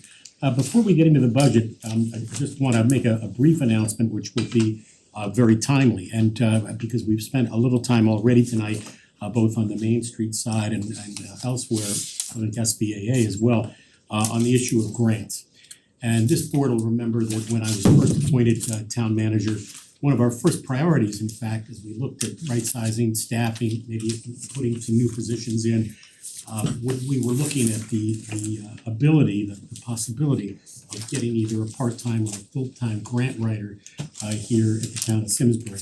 And because of other competing priorities that you know about, we weren't able to get that into the budget last year. What I can tell you tonight is that we have just recently finished the transition of human resources work out of the town manager's office and into the newly created Department of HR. As you'll know, last year's budget, we were successful in winning your approval for the position of HR director, which was an internal promotion, and also the addition of one full-time employee, which is the human resources generalist, who I think many of you have met, both here and at Personnel Sub. And over the last 4 or 5 months, we've been working to transition a lot of the human resources work that was done by my deputy, who's here with us tonight, Tom Fitzgerald, into the new HR department. What does that do? It frees up a little bit of capacity in the town manager's office, and that capacity is going to be applied to grant finding, grant seeking, grant applying, and some support to our department heads in the areas of grant management. So we're trying to not put too fine a point on it, but probably 10 or 15% of the work that was being done in the town manager's office was focusing on HR. We can't jettison all of it because we're still very intricately involved in the collective bargaining process. So Tom and I will retain the negotiation aspect of HR along with Eric Gomes, our HR director. But what I wanted to share with you tonight is that looking ahead to not even the next fiscal year, but effective immediately, department heads have been asked to loop Tom in, and we'll be having regular meetings and working to significantly expand the town's footprint in terms of competing for grants. I think there's been a sense that, you know, Simsbury as the community that it is, as the first selectman alluded to with respect to the downtown Wi-Fi financing, you know, well, we might not be eligible. So I do want to set the expectations that, you know, at least as we get into the first year of actively pushing these grants directly out of the town manager's office, that we'll be measuring it not so much by what we get, but by the applications we put in initially as we seek to ramp that up. And this is a supplement to the fine work that the departments, particularly DPW, engineering, and planning have done over the years with respect, and the library, to getting targeted grants. And our town clerk, you know, this board sees a lot of these. Some of them are not a huge amount of money, obviously hundreds of thousands of dollars, but they add up and they take pressure off our general fund. So that's one of the ways that I think we can look to improve performance immediately, and again, there's no budgetary impact, we have the ability to do it now. So with that, I just wanna take a couple of minutes to introduce you to the budget, and just for the purposes, and I think mainly to help the public frame this debate and review. So we've done a couple of things this year that are different from prior years. The first thing is that we started the entire budget process a few weeks early. That request was made to us towards the end of last year's budget cycle. The chair of the Board of Finance and I and the Superintendent Curtis with our finance director looked at the ability to get this process moving faster so that there'd be additional time for decision makers like you here tonight and the Board of Finance to fully vet and review the budget, but also so that we'd have a little more time for public engagement around the dissemination of the budget message. And so in addition to starting the process a couple weeks earlier, and I will be submitting my operating budget to you at your next board meeting, which is scheduled for February 10th. Tonight is the precursor, which is capital, i.e. that is what we're bonding for, and CNR, which is largely funded by cash reserves and prior year savings, as we'll talk about tonight. This again is a preview. So what we do plan for this budget season is to get 2 budget mailers out to the public this year instead of 1. And our budget director can speak to the timing of that a little later in our discussion tonight. We also want to make sure that we've got enough time to frame that message in a clearer way. There was a lot of discussion around how the initial the single budget message is often quite a busy message, and it contains tremendous amounts of information on a small card essentially, and especially if you've got multiple big questions, referendum questions, it can be a little complicated. So we're happy to let you know that we'll have those 2 messages, and we're starting early. I want to spend just a minute on the separation of capital from operating, because historically here in the town of Simsbury, the budget has been done as one budget, and it's been submitted even in the former form of government as one budget. As I've indicated before, this isn't a best practice one way or the other. It's really just a point of preference, what communities prefer to do. But many communities across the country do not treat and deal with approval for capital at the same time as operating. In my view, and I think we're with your help, we're experimenting with this year. As your budget process begins to get more complicated, it makes sense to start earlier, and it makes sense to peel out the capital so that we can focus more on the big ticket items that are really driving the budget. Tonight, we'll be talking about CIP. What level of bonding is our town leaders comfortable with, this board, the Board of Finance, and not to steal anybody's thunder, but I can tell you that we what our budget proposal is well under the guidance that's been provided to us thus far by the Board of Finance, which, just to remind people watching at home, is that the town not borrow more than $10 million biannually. And again, that could be, as I understand it, $3 million one year, $7 million the next, 5 and 5, any combination of that, but not to exceed $10 million biannually. We are well under that. Want to take a minute to thank Superintendent Curtis, whose team with the finance director and budget director worked with us, I think, very collaboratively on this.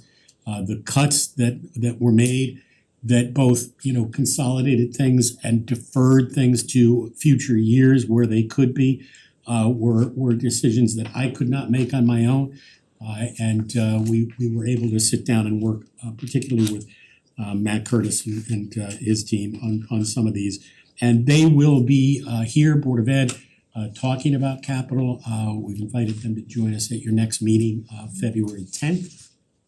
Tonight, won't introduce everybody, but we've got key members and department heads from the staff here available to take any preliminary questions you have as we work together to go through the list here.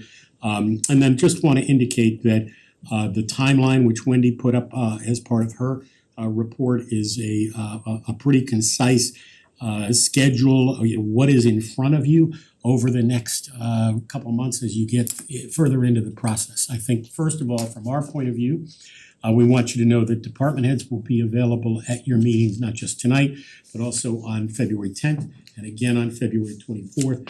we're looking optimistically and hopefully for board approval of the budget, capital and operating on the 24th.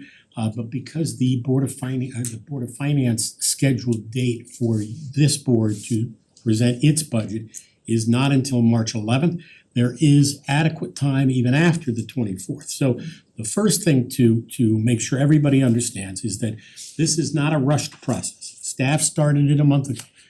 This board had access to preliminary CNR plans as much as 6 weeks ago. Finally, on that point, before we get into some of the details, I wanna thank members of this board that actually helped us, Melissa and Amy and Tom and I, along with our department heads, score and rank the CNR part of the capital that you're gonna see tonight.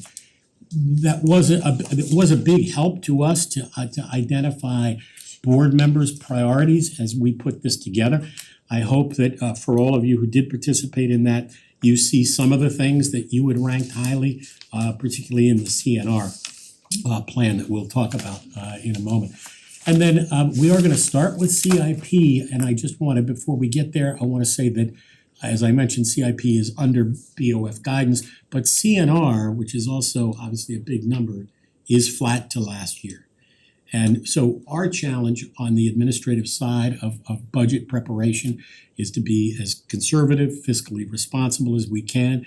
But I do wanna just comment, on behalf of the staff and specifically for the public, that we are, at the administrative level, as aware as you are as elected board members of the fact that our taxpayers have had 2 tax increases back to back that are and have been painful. We are as aware as all of you of the impacts, particularly on seniors and others on fixed incomes, of the high rates of inflation. And we all know that inflation, while it's coming down, is stubborn. We all know that interest rates aren't dropping like we hope they will. We're all, I think, painfully aware of a lot of the challenges that the country, the region and the state face. We know, for example, and I just want to comment very quickly before we get into this, one of the things you'll talk about is the proposal that this board voted on. Thank you for your support on the 2 Farms Village Road. You'll see there's additional funding in the CIP that's on that screen now for $400,000, but just a mention of this. The cavalry is not coming over from the state of Connecticut to help us address rising costs. For the back-to-back years that I've been your town manager, this is now my second budget, we've faced challenges that were caused specifically by action or inaction at the state of Connecticut. Whether it's a change in the valuation of our motor vehicle grand list, whether it's cuts, whether it's not fully funding the pilot, whatever it is that the state is not doing, we could spend a lot of time talking about it. But in my budget message that you'll see on February 10th, and I wanna put it out there now as we talk about capital, we have to make the right choices to mitigate the tax increases that have been facing our taxpayers. The 2 Farms Village Road Spend to Save initiative, and Amy can speak to this, but is expected to break even in just 3 to 4 years and a return on that investment to town taxpayers within 5. Special education costs are the most sharply rising costs in town government. Our school board side of the budget is above 75% of the total now. So just to put it in perspective, as I present capital tonight and operating on the 10th, our budget on the municipal side is about 25% of the total. Of that, about 65 or 70% is non-discretionary, which means that I actually have, as your town manager, pretty limited wiggle room with respect to the budget choices. That's on operating. On capital, because the Board of Finance has given us very important and absolutely accurate guidance to restrict bonding, we are squeezing CNR. And I just want to make this point as we go into it, that a funding level for CNR that varies by year based on essentially the size of your surplus the year before, it doesn't make it easy for any town manager or any board for that matter to make strategic choices in terms of, well, what are you gonna purchase, what projects will you approve. CNR is largely funded by cash reserves that are themselves coming from surpluses in the prior year. The number one thing we need to do as we approve our operating budget is make sure that we are not artificially or unintentionally creating surpluses in the millions of dollars. Because our taxpayers are funding that, they're paying that. And even if we return that money to them in the form of cash reserve payments to CNR, I know and you know that our taxpayers cannot continue to afford it. The Board of Finance has given this board some guidance on the operating side, which we'll talk about on February 10th. But 2.5%, 3% is a painful tax increase.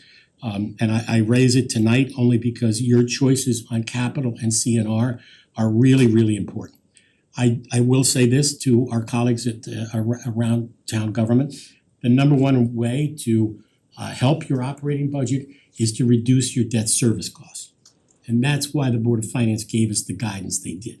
And that's why I'm so happy tonight to be here on behalf of staff and present a capital budget that meets that guidance. In fact, it exceeds that guidance. But where we are asking for funding at the same level as last year is CNR for those important projects that are on this one piece of paper that we'll talk about now and which you yourselves have seen and scored. If we start cutting from CNR, we put pressure on operating or we put pressure on CIP. But really the items on the list cannot be deferred without an additional cost to taxpayers. At some point, when you push things out into the out years, they become more expensive, and we can't predict that. So I want to just start with CIP, and we're on that page, and I'm gonna kick it over to you, Wendy, with questions, and then we'll I think we can go through it from a Q&A perspective first. But you'll see on the first page of capital about 3 million. If you look at what the proposed bonding level is. I do wanna just indicate that, all of those there's only a handful of them, so I don't think we need to spend a lot of time on them. You can see each one for yourself. And as I said, we've got department heads who can defend what that amount is. So Wendy, if it's all right with you, we could just address CIP first before we turn to CNR. Because CNR obviously is the 30 or 40 items and CIP is relatively small. So I'd like to just pause for a minute and see if I could engage with any questions regarding CIP and how much we're bonding. Just one final word on that, and that is that as the bonding level goes down, our debt service costs go down. This will not have an impact in the next year's operating. It'll have an impact in the out years, however. Thank you. So I'm just gonna, I sent a question today that you guys have Mark has answered for me, but I'm gonna just ask it in public. In past sessions of the budget, we usually see the funding source for all the items, even including the out years. I know that they're not firm, but it gives us an idea of how much is gonna be bonded in 27, 28. And I said to Mark today, we don't see that here, so what we see is great, we're at the $3 million bonding level for 26. But when I look at 27, 28, I have no idea, well, A, which projects we're gonna be doing, and B, the bonding level is well over, if they were all bonded, which I know they're not, would be well over the guidance. So that's a question I don't need answered tonight, but we're gonna need to approve the capital plan, the 5-year plan at some point, which I don't know if we can approve one with these numbers because the debts, we don't know what debt service would look like in the out years. So that's just a question for me for as this evolves. And I also, the same thing on CNR last year we went through you guys went through the trouble of identifying which was a traditional payback, which came out of the reserve group 1, reserve group 2, and we didn't do that this year, which I think is helpful, so just putting that out there as an overall comment. I don't know if anybody else noticed that, but If I could share just, and Amy, please jump in here, but if the guidance is 10 million every 2 years. Yep. And we have 3 million proposed for next year. Yep. I think, and forgive me, I lack a little clarity on this, but would the maximum bonding in the following year be 7, i.e. 3 and 7 is 10? Or was the 3 part of the prior year and we would have up to 10 million in the following Yeah, I don't- fiscal, you know, I don't. Was it the last year and this year together, was that the first grouping, Amy? So it is, but so we did it for all of the out years, which is why we came up with the debt service plan last year. So we're good until I think fiscal year 29, if you will, where the Board of Finance is planned for the 5 million a year and then the contribution from reserves to offset that, so that's smoothed over the next 4 years. 4 years. But that means, it sounds like that means that at some point we've gotta get from 14 million to reflect 5 million of that is bonded. Is it showing 14 million bonded? It's just showing 14.7. No source, yeah, we don't have source. Yeah, there's no sources, It's so we unfunded at can't the moment. see where we're potentially getting the funding. Year two you're looking at. So yeah, that's either, if you want a plan that shows the 5 million, we typically just take it year over year and things change year over year, but if you wanted to stick within the Board of Finance guidance, we'd have to stay within that 10 million. Okay, because last year we ended up bumping a lot of stuff to an unfunded category so that we could get to that, and it seems like that's something we'll probably have to do Yeah. at some point in this process. Because and then we can, you know, we did do ranking on CNR, we should future do ranking on CIP, but I think as a board, we can discuss which things, like we did last year, which will move to unfunded, may not be a priority, so that we can get to those things and pass it to the Board of Finance and show the guidance. That's just my overall concern, that we're not there yet, right? Sounds good. So that, I have other questions, but I hog the floor, so unless you want me to keep going. If anybody wants.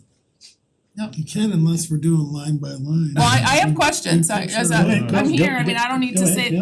I just thought we'd start with CIP because it's a lot easier. Yeah, CIP. One of the questions I had, and I know that we don't have Board of Ed here tonight, but this will be helpful next time, is the district paving shows $600,000.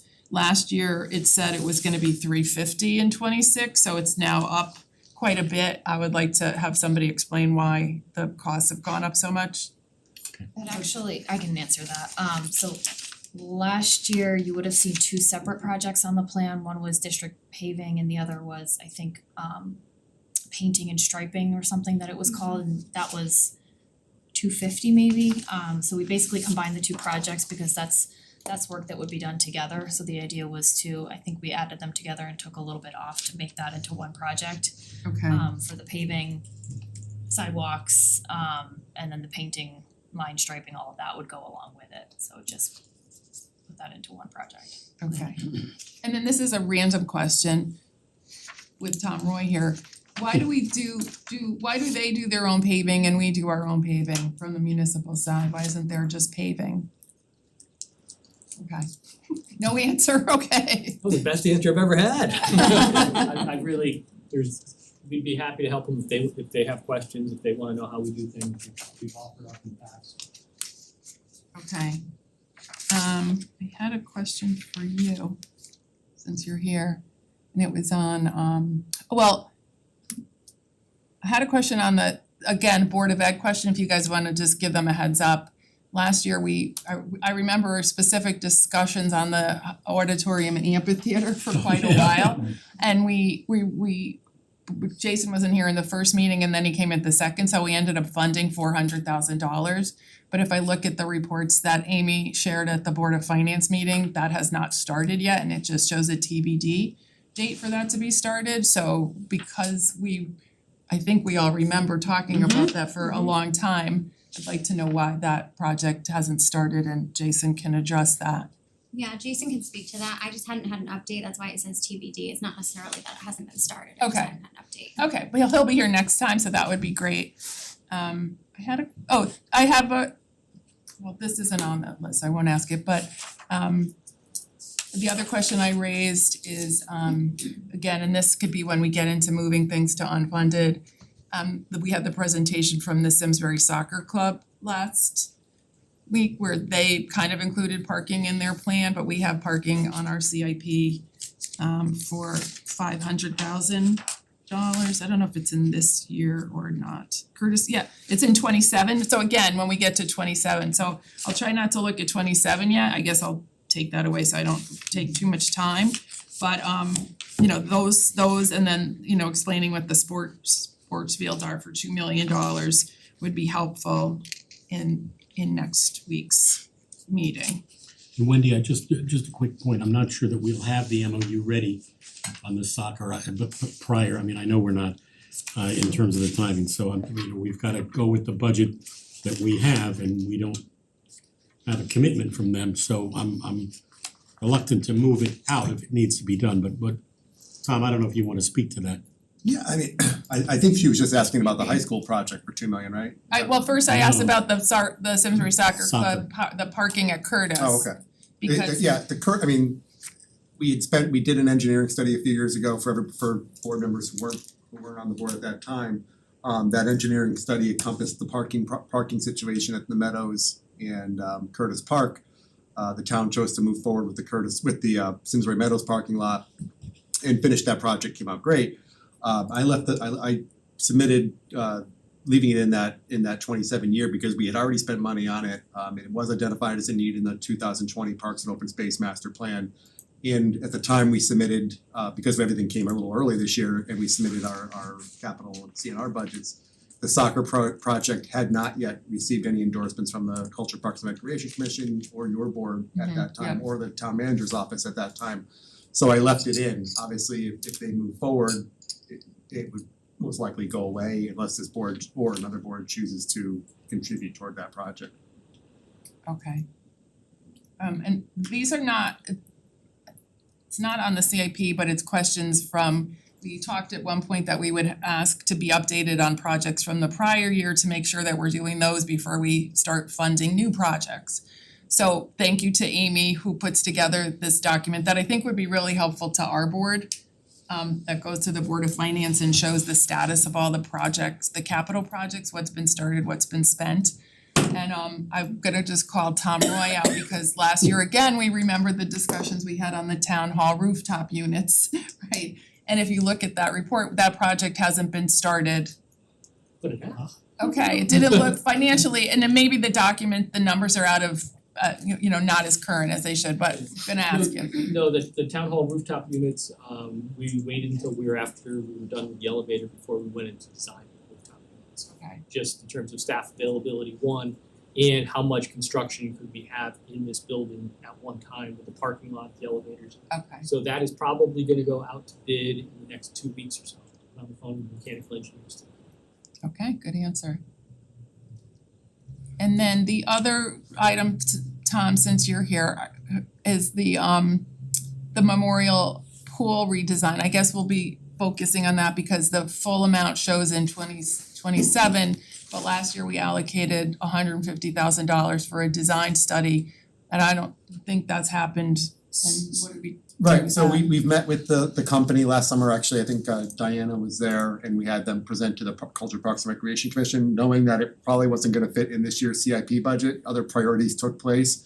We're within hopefully days of signing the contract with them, it'll come under, the feasibility study for the bathhouse and the splash pad will come under what the original appropriation was.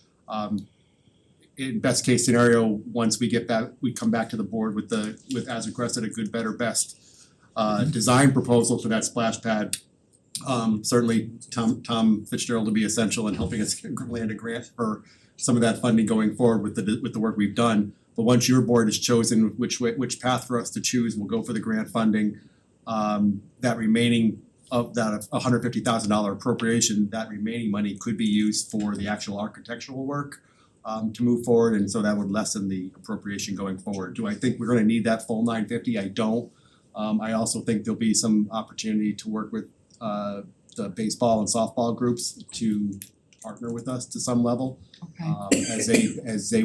We've had conversations with them and toured the building with them as far as public restrooms, you know, being available to their groups during their seasons, so.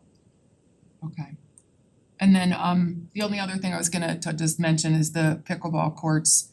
There's been discussions on how do we move that forward sooner than later, which I think we'll be able to do.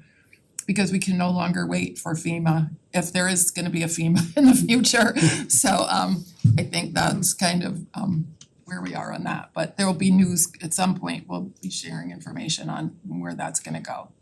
And I think that might be all I have on CIP, so I'm just gonna open that up to others. Are we gonna get further detail like on the renovation at Two's Farms Village? Cause I know part of it's now worked into the buy-sell agreement. So I'm just wondering if that's gonna have any ramification on this number, as there's no detail on that. The 400? Yeah. That would be the phase 2, right? Like we've talked that we need to know what's going in by Gerard, and Right. we will need a schedule the phase 2 and have that approved by the Board of Ed before we do anything here. That's my understanding. And that's correct. And so just to give you an update on this good meeting last week with all the parties as we worked to finalize that dividing line between the two phases.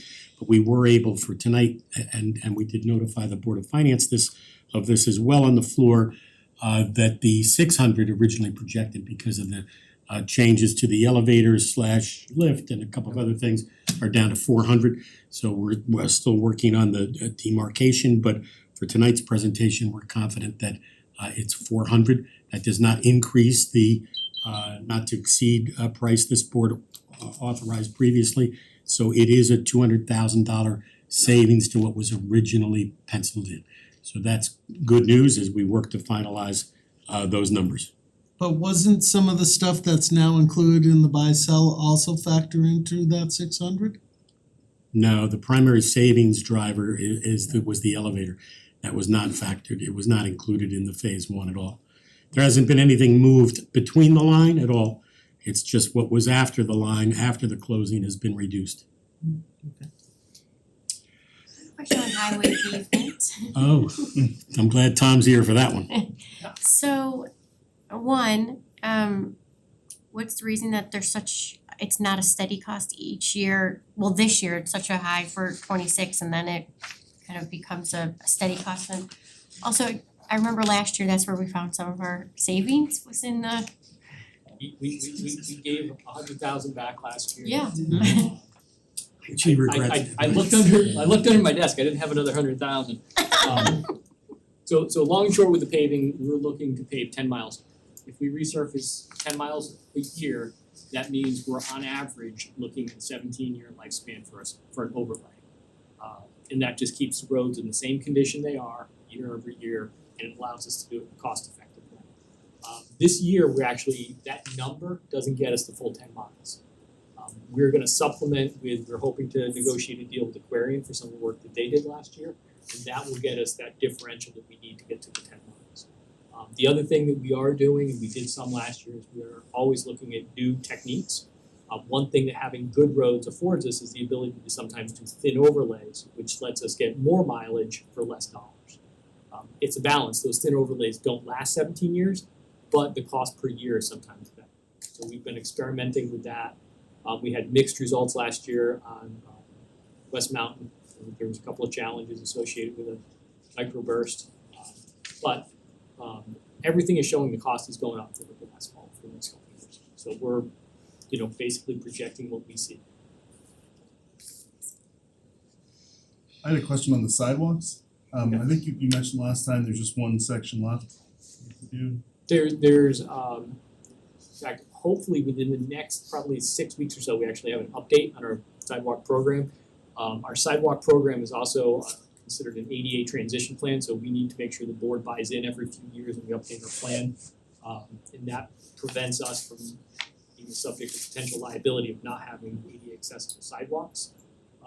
That program, I know one question was why do we have other sidewalk programs that come into the budget? This is just to make our existing sidewalk network up to par. For ADA? Two things, ADA for all of the ramps, where we don't have the ramps and the tactile warning strips, we need to bring those up. But we also have some walks that are still in disrepair. So we're hoping to probably get those in the next 2 to 3 years. And this is only sidewalks along the roadways. And then we would probably have to finish out that program about 3 years left of just doing ramps. Just literally chasing. Cause I see it's like 223 for this year, but then there's no more, but in the description it says it's ongoing. So I just didn't know if there was gonna be more sidewalk. We're reaching the end of our first cycle, and we'll be, like I said, we'll be looking to come back here in the next 2 months or so to update where that's at. It's been a very successful program in terms of the number of miles we've gotten for the dollars in that program.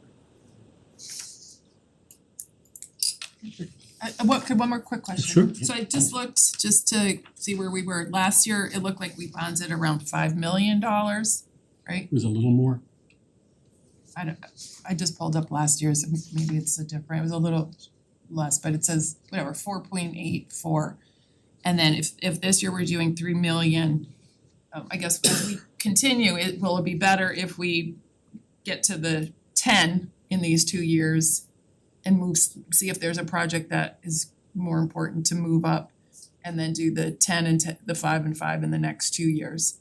I think that's as you and I talked about, and I apologize, I didn't mention this to your colleagues, but I think we both said the same thing, and that is that we'd like to get the board engaged in ranking CIP the same way we invited you to rank CNR. And the time we think to do that would be in the summer months, off cycle to the budget, right? So when we get through the budget here, admittedly on CIP, the 5-year out plan is not as well defined vis-a-vis unfunded versus bonding, but we do have a very good, clear mandate to not borrow, more than 5 per year, so we're kind of restricted by that. But I think what we could do is work together to get a schedule for board participation in looking at CIP in more detail once we get through the budget. Agreed, but I'm just saying when we get to the playing around stuff, maybe we see if we filled up the 10 here and this is filled up the 10 and then filled up the 10, is that better to be even that way? Or are we pushing things off further because we can't, by being under this year, does that, You might get Are we different cutting answers ourselves? from different people, Right. but I think I prefer this approach only because it has a bigger impact on reducing debt service costs. And I think that, and I don't have my notes on this, but if the Board of Finance is proposing, for example, to take 2.3 or 2.4 million from cash reserves or prior year savings to mitigate debt service costs, the reality is that in future years, we may not be able to do that. Because you cannot count on those cash reserves. And that's why we've asked, for more clarity around CNR for future years, not so much this year. We know that this level of funding of 1.1 million is probably not gonna be approved in future years. But some level of increase, some clarity around what that number is gonna be is very important. Just wanna also remind you all that the Board of Finance passed a policy a year or two ago that limits bonding to only items that are more than 250,000.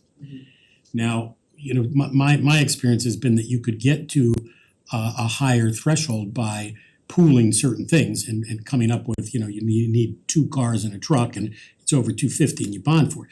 But my understanding is the policy limits bonding for each individual item to only items that exceed $250,000. If you've got that policy on the books, it presupposes that anything less than that can only be funded by CNR. But if you're only funding CNR to the tune of about $419,000 a year, you can see the problem as you can't bond for anything that's under $250,000. So we had a couple of items on the proposed CNR plan that were, $200,000. That's gonna eat up half of your entire CNR, forcing us to either defer that or to seek an amendment to that policy at the BOF later in the year. But I just wanted to put that out there because there are some challenges around, you can't borrow more than 10 every 2 years, but you also can't borrow any individual item that is under 250,000. So got a roof repair at 220, for example, and now you're saying you can't bond for it. You'd need to put it in CNR or not do it at all. But to Wendy's point, and I just wanna make sure we have full clarity on this. When you're looking at the next, the next several out years and you look at budget next year and we're looking at something in CIP, close to, where are we? Next one. This one, we're looking at almost $7.8 million right? Which we haven't identified how that's funded. Correct. Right, so. Correct, we haven't, correct. But knowing that you're looking at reserves to use, which may not be available Correct. in the future years, we're trying to keep under the Board of Finance guidance. Keeping it within 10, if we go last year's plus this year's, it's well under the 10. But utilizing the capital reserves, would it alleviate something off of next year's, if something else presents or we have some emergency that comes up and we can't continue to bond at those levels and we have the reserves now, is there something that is of importance that should be looked at now to increase a little bit now, not increasing taxes, but to alleviate next year when we are at a much larger number? Totally reasonable to do that. Well, that's what I was That's what she was I mean, getting you're at. talking about potentially adding up to the limit of Yeah, 5 million a exactly. year or 10 million every 2 years. And again, I'm not quite clear on, you could get a different answer depending on who you ask. So potentially we could be looking, as we go through this, if there's any items in 27, if there's room in 26 that we might prioritize moving up. Right, and again, just what I would say briefly on that, Wendy, is Yeah. that if we are gonna be and commit to working together over the summer to kind of reset the 6-year capital plan, including the Board of Ed with that, our colleagues upstairs would be, vital. And so I'm just not sure to what extent I could do that, in a vacuum as town manager as we work to get it done before the budget is acted on by this board. But certainly, over the summer. I guess what I'm saying to Diana's point is and yours, Wendy, is if you were to add something in, because we're well under the guidance, are you adding in a Board of Ed request or a municipal request? And that's it. We could do the enclose the library teen space. No, please Lisa, it's in there. I mean, I don't know how long it's been in the reports, but that hits the mark on the cost, so something like that. Just to consider as we go forward, just putting Appreciate it the out there. question. Yeah, thank you. And thanks for Yeah. saying that too. Tom, can you put up the one pager on CNR and we'll jump to CNR if that's okay with you, Wendy?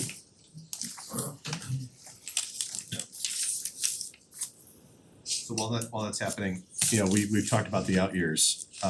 There's some concern that I have also on what's not on here, that we know are likely coming, including some of the school improvements and projects and things that will impact bonding for us to be aware of, and some really large projects out there. I don't necessarily know that I'm in favor of adding stuff now just so that we can stay within guidance, but I am concerned about artificially suppressing a tax increase, now and not doing a project in the future. And I think that we're actually faced with that now. So while we're making the decisions about what projects to fund and what not to fund, while we wanna balance our increase year over year, I think that we can hurt ourselves again in future years by not appropriately funding the projects that we know we have to do, and just thinking that we're staying under a line, and that's not actually serving anybody. So I don't have an answer for that, and so it's fun to just sort of say those words and there, but as I look at this, I don't have a solution, but it is a concern. I think that we probably should have some longer conversations about. Thank you for that. Okay, so what we've got on the screen, and you've got it in front of you, is the sheet which again we've provided to the board over the last 4, 5, 6 weeks or so. There have been a few evolutions, minor changes to this prior to our submitting it to you tonight. Nothing substantive. Just briefly showing you the red line at the top is what would be funded by the traditional payback of about 400,000 and change.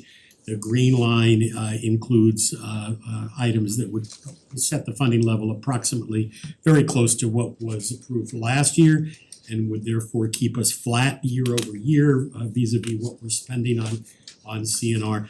The lines are really just for illustrative purposes, but for the purposes of my proposed budget, we're proposing to fund everything above the green line. But we did wanna, to Kevin's point, show particularly on CNR some of the things that didn't make it. And that's why I think this one pager is kind of the most helpful document.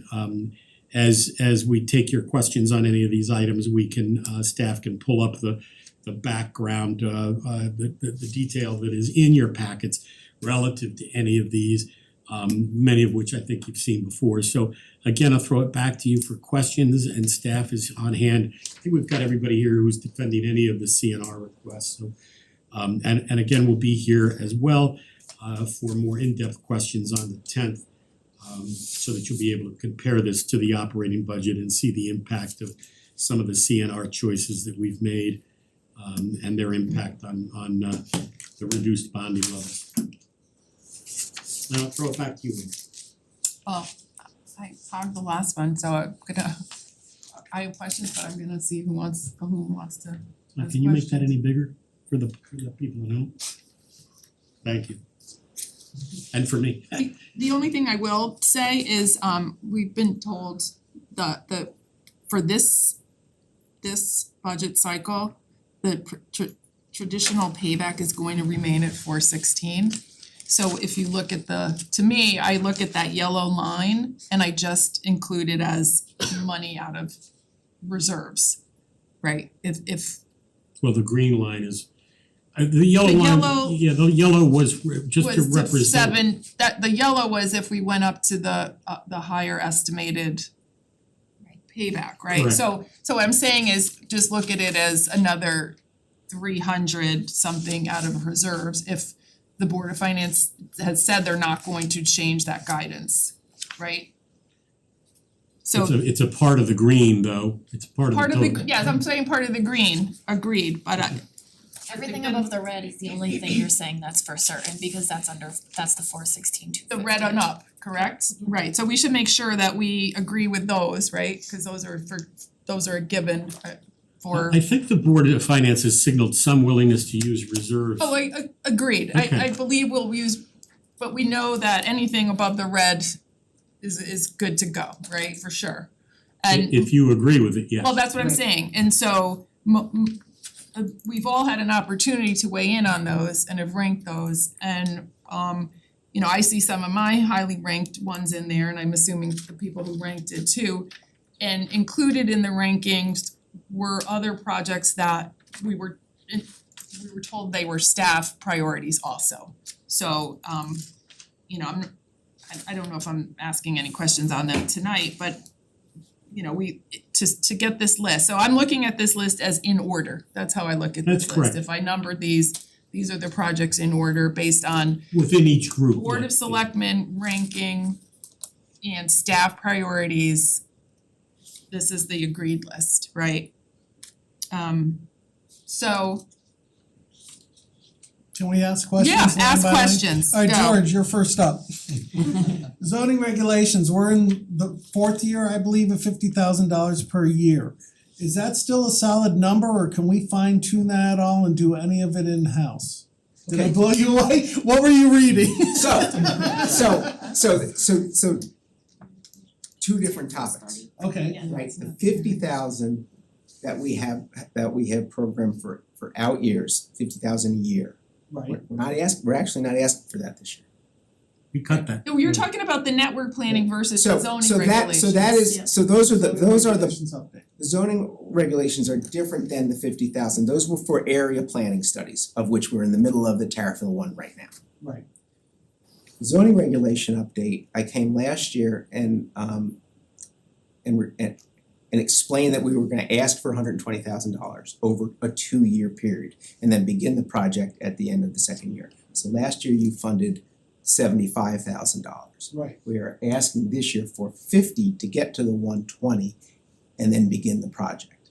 So you've got zoning regulations that haven't been updated in, comprehensively in almost So- 30 years. So Who they're, does the 50,000 go to? Are we going to a private firm so for we, that? so the plan would be to hire a planning consulting firm to kind of manage and run that process and do the work. So I was just doing some math. We've processed about 15 zoning text amendments in the 2.5 years since I've been here.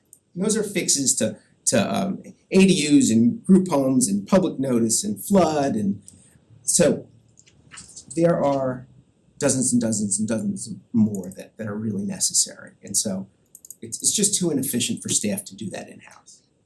So where's the 70,000 from last year, 70 or 75? So we haven't spent it, when I sat in front of you last year, Yeah. the recommendation of staff at that time was, we're gonna ask for it in two piles. So that the burden in one year was spread across two. Alright, so So we haven't the spent onus any of of my question is, are we still secure with the number? I mean, Do you need 100? So I am, so I think a real good point of I got a reference. cousin that does this stuff. A real good point of reference is our friends at Avon did a similar project last year and it was about $120,000. Okay. So I am quite confident, I mean, inflation is inflation, but we can certainly do the work we need to do with that amount. Alright. George, can you just comment again on, we did not put the other one in for the So we are not asking for $50,000 as part of the neighborhood planning studies. It's just too hard for staff wouldn't be able to manage both of those projects at the same time. So where's Terrifil stand?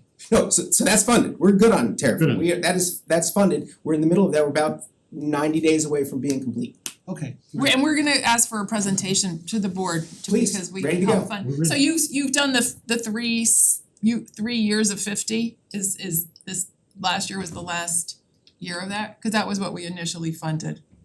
350, 50, 50 for Terrifil. Sure.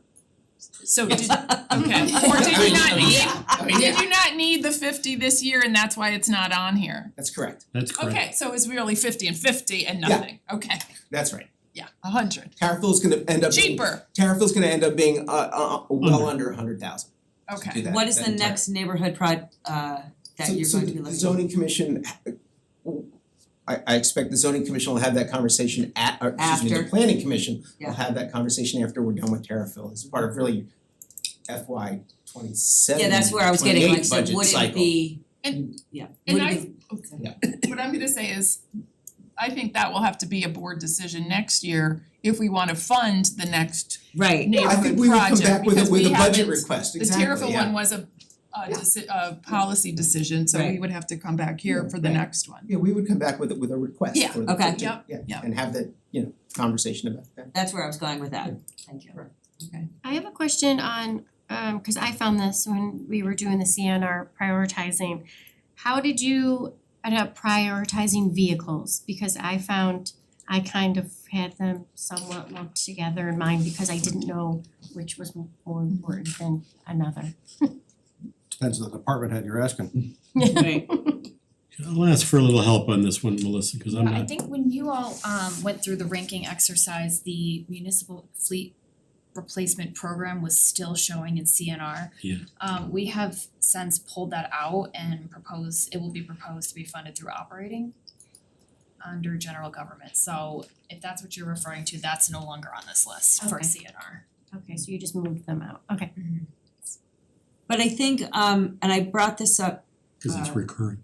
yeah, but like for That's what certain, we kind of brought up when we were at personnel like there's on that. the parks tractor and then on here there's a boom mower replacement and there's various different vehicles. And I think what would have been helpful for us when we did our rankings is also to understand departmentally where their rankings and their priorities were, because I feel like I ranked some of those vehicles higher and then found out after the fact, they're like, oh yeah, out of all these things, that was like the lowest on our list, we need these things more. I'm like, oh, see, that would have been good to know because I don't know, I'm not in the department, Public Works or Parks and Rec. I'm not familiar with these vehicles and understand what their full use is. It's not my area of expertise. So trying to rank these vehicles within CNR, like it seemed important to me, like, oh, well, the fields need this. Come to find out that that's not really one of their priorities, I wouldn't have ranked it as high, if that makes sense. No, that's good feedback. I have one other one. Me too, but you can go. Okay, everyone knows I'm cheap. Station Street?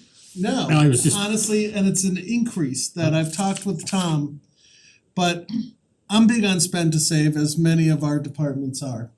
One of the things that's now available for line striping machines, cause originally I contacted Tom because I was like $40K for something to paint lines, again, got a cousin.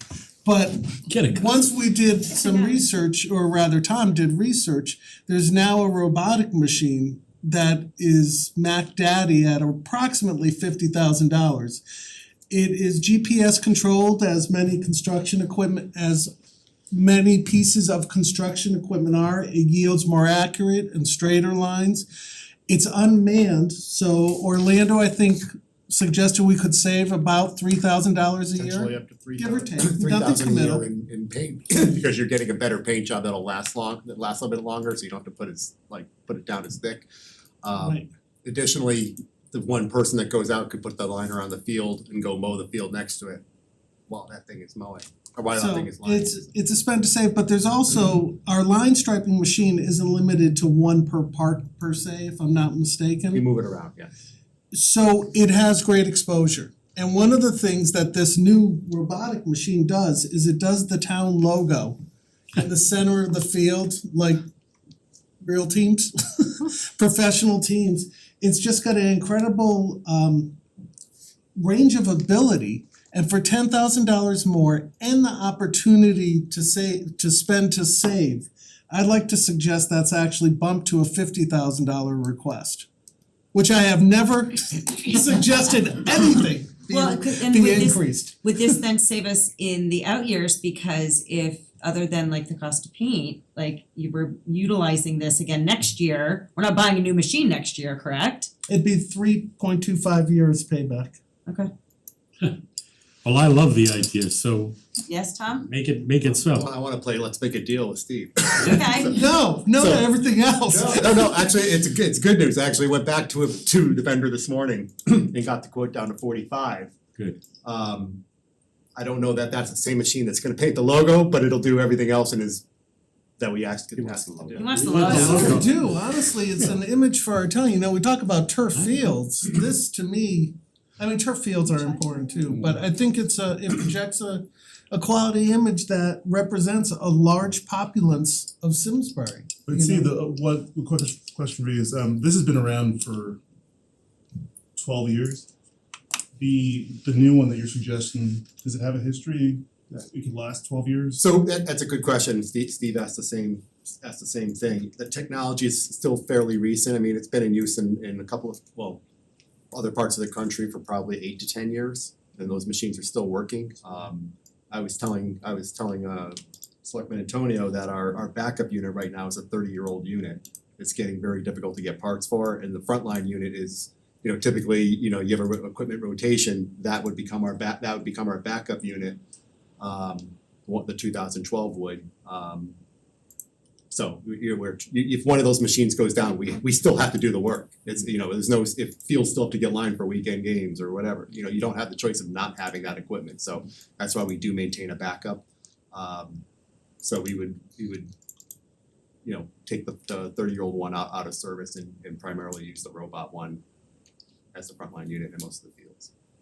And if we buy a piece of equipment, do we have to fund the full thing out of these lines here in CNR, or can we fund them through other means?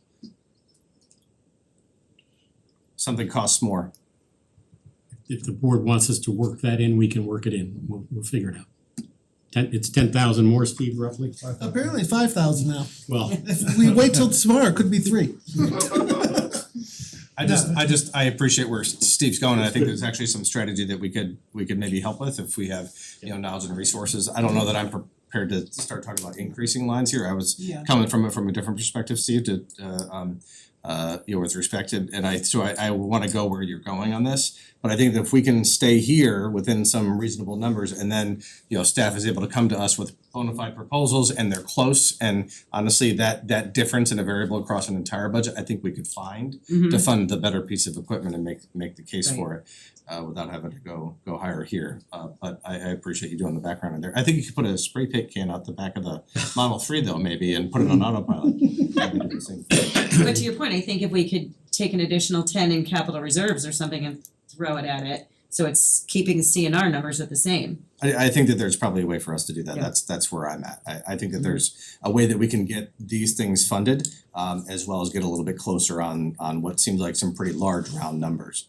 that we know are over. So if we're reasonably conservatively estimating in each line across an entire budget, that's a lot of extra room that I'd like us to get hone in. What do you want got?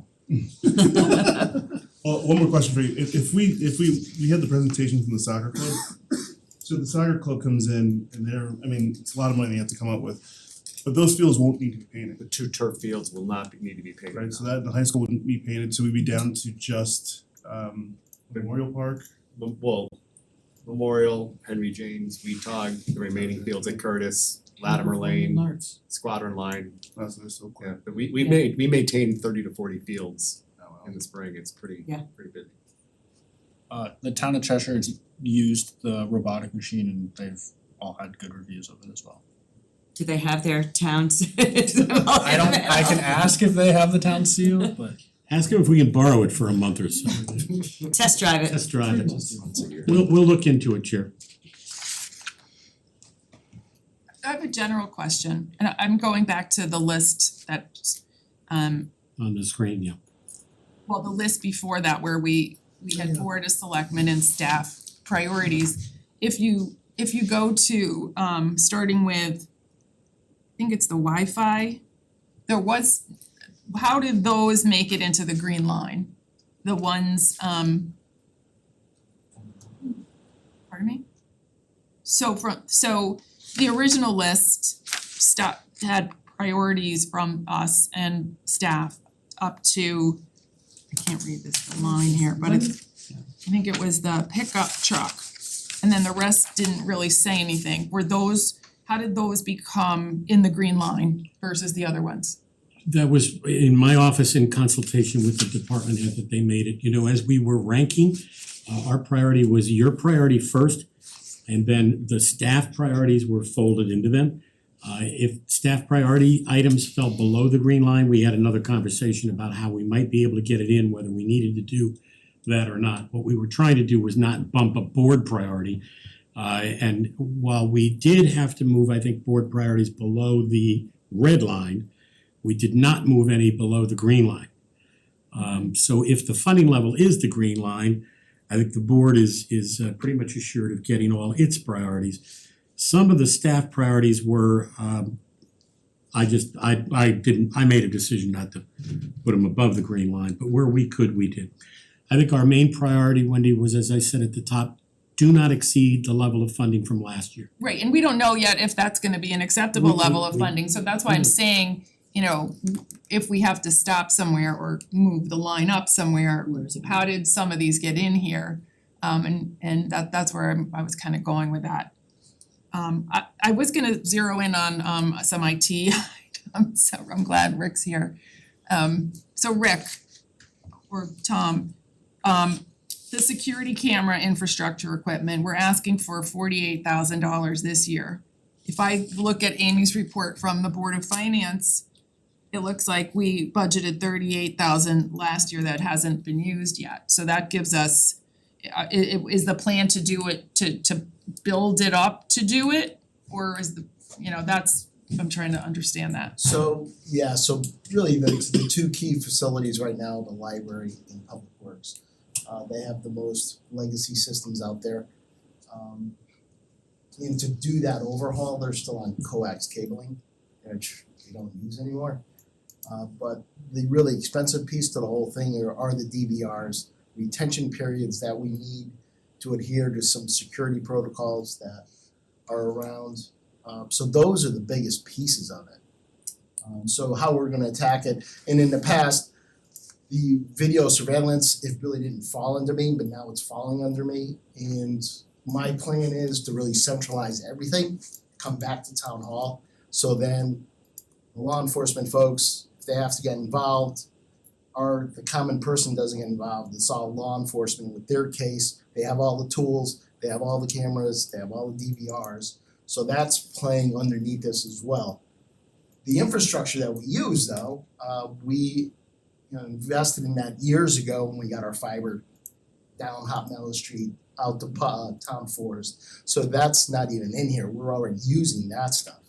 But this is just real raw equipment that we need. They're the last two. I think where I got confused is originally so I ranked high the security camera equipment and it came in as public works, I thought. Is that where I'm getting confused? Well, we put it in because we've asked for it for about the last Okay. 8 years. And you had Ours goes back to 48,000. 2009, we have, The Betamax tapes in there. well, we've had incidents at Public Works where there's information on the cameras that is inaction.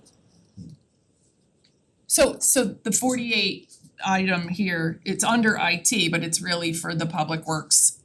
Yeah, part of it's scope. Okay, cause I had that in one of my questions. Yeah, so last year, you'll see last year's plan had the 30,000 repeated for the year. So when the public works 48 came in on top of the IT 30, we put the 48 number to expand upon the like yearly plan going out there to speed through that process to get public works and library. Okay, I just wanna make sure that's what that was. I didn't realize that, I don't think. As I'm looking at different lists and in one it was kind of public works and And there's a little piece, we do have Board of Ed out in our facility as well, they've got some issues lately, so. no, I place a high priority on that one, so. So, we're doing this process differently this year and I think when I'm hearing, that our board priorities that you saw when we put them forward and some of them have some discrepancy with maybe something that the staff really wanted, I think that it's important for us. Cause in the past, we were able to hear from the department heads and get presentations from them. And with us kind of doing it just with a little paragraph of information and not having that presentation and to hear, oh, we prioritize something and the staff got kind of relegated from their top priority for it because of something that we put when they're the ones actually doing the job every day and seeing it closer than we are, that it's concerning the process. I'm a little concerned with hearing that.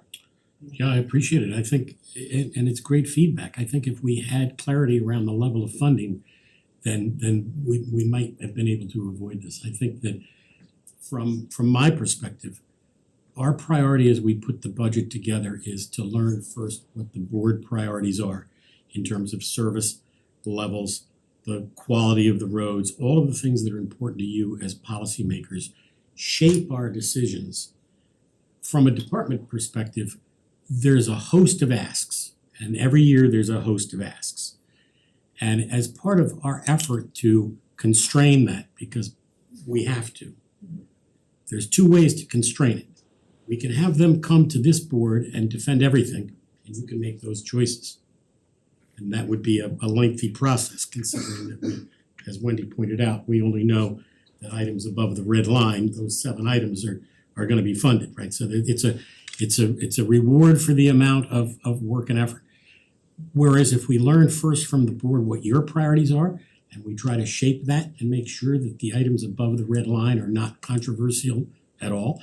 Like, you're not gonna hear any of the department heads say that something above the red line should come out and one of their priorities should go in, right? You're not gonna, that's not gonna happen.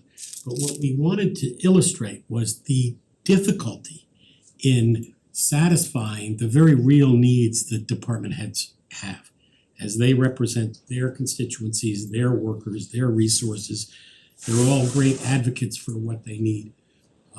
My job is to act, I think, as a little bit of a funnel for you and for this board so that you can make the best decisions possible. I hope that answers your question a little bit. Just rest assured that there is no daylight at all between your priorities and our priorities above the red line. But as you go further down and the funding level increases, then you get back into the regular sort of way that was done in the past, where you're over there, you have a budget workshop at the library, for example, and all day, one after another, the department heads come in and they defend each and every item. I looked back on 6 of the town budgets last year when I did my budget, and I found that there, just my anecdotal opinion, there weren't a lot of cuts made by the Board of Selectmen. There were cuts made by the Board of Finance. We've been given some really sharp constraints vis-a-vis CIP, and above the red line. Tom, can you just show us above the red line again for those watching at And we home? know above the red line is not, we're going to have more than above the red line, that's Well, I just the mean- 416. We've already been told we can use capital reserves. Right. And there's 4 million in capital reserves, but we need to also account for who else is using that 4 million because we know there's money that's gonna be put aside for debt service, that's already taken out, is my understanding. So there was 4 million, we're gonna do a supplemental for the, potentially for the building, so that's 1 million that's gonna come out of there, right? So and do we know, here's another question, how much will the Board of Ed use out of capital reserves? Do we know that? I don't know. Cause that will that impact us? It hasn't impacted what the town manager has submitted in the past, so I Okay. would say no. I think those decisions are up to you and the Board of Finance as part of the review of the overall budget. But to Heather's question, you don't get any discrepancy between a Board of Selectmen, those who scored it, and what we want on the administrative side until you get lower down in there on the list. Okay. So with that in mind, the last item before the green line is the Yeah. equity audit that DEI requested wasn't even on Right. our list when we were asked to prioritize as selectmen. Yeah, How is it above the green line Right. when we haven't even been We didn't make it. approached with it? agreed. That's why it's right there at the green line.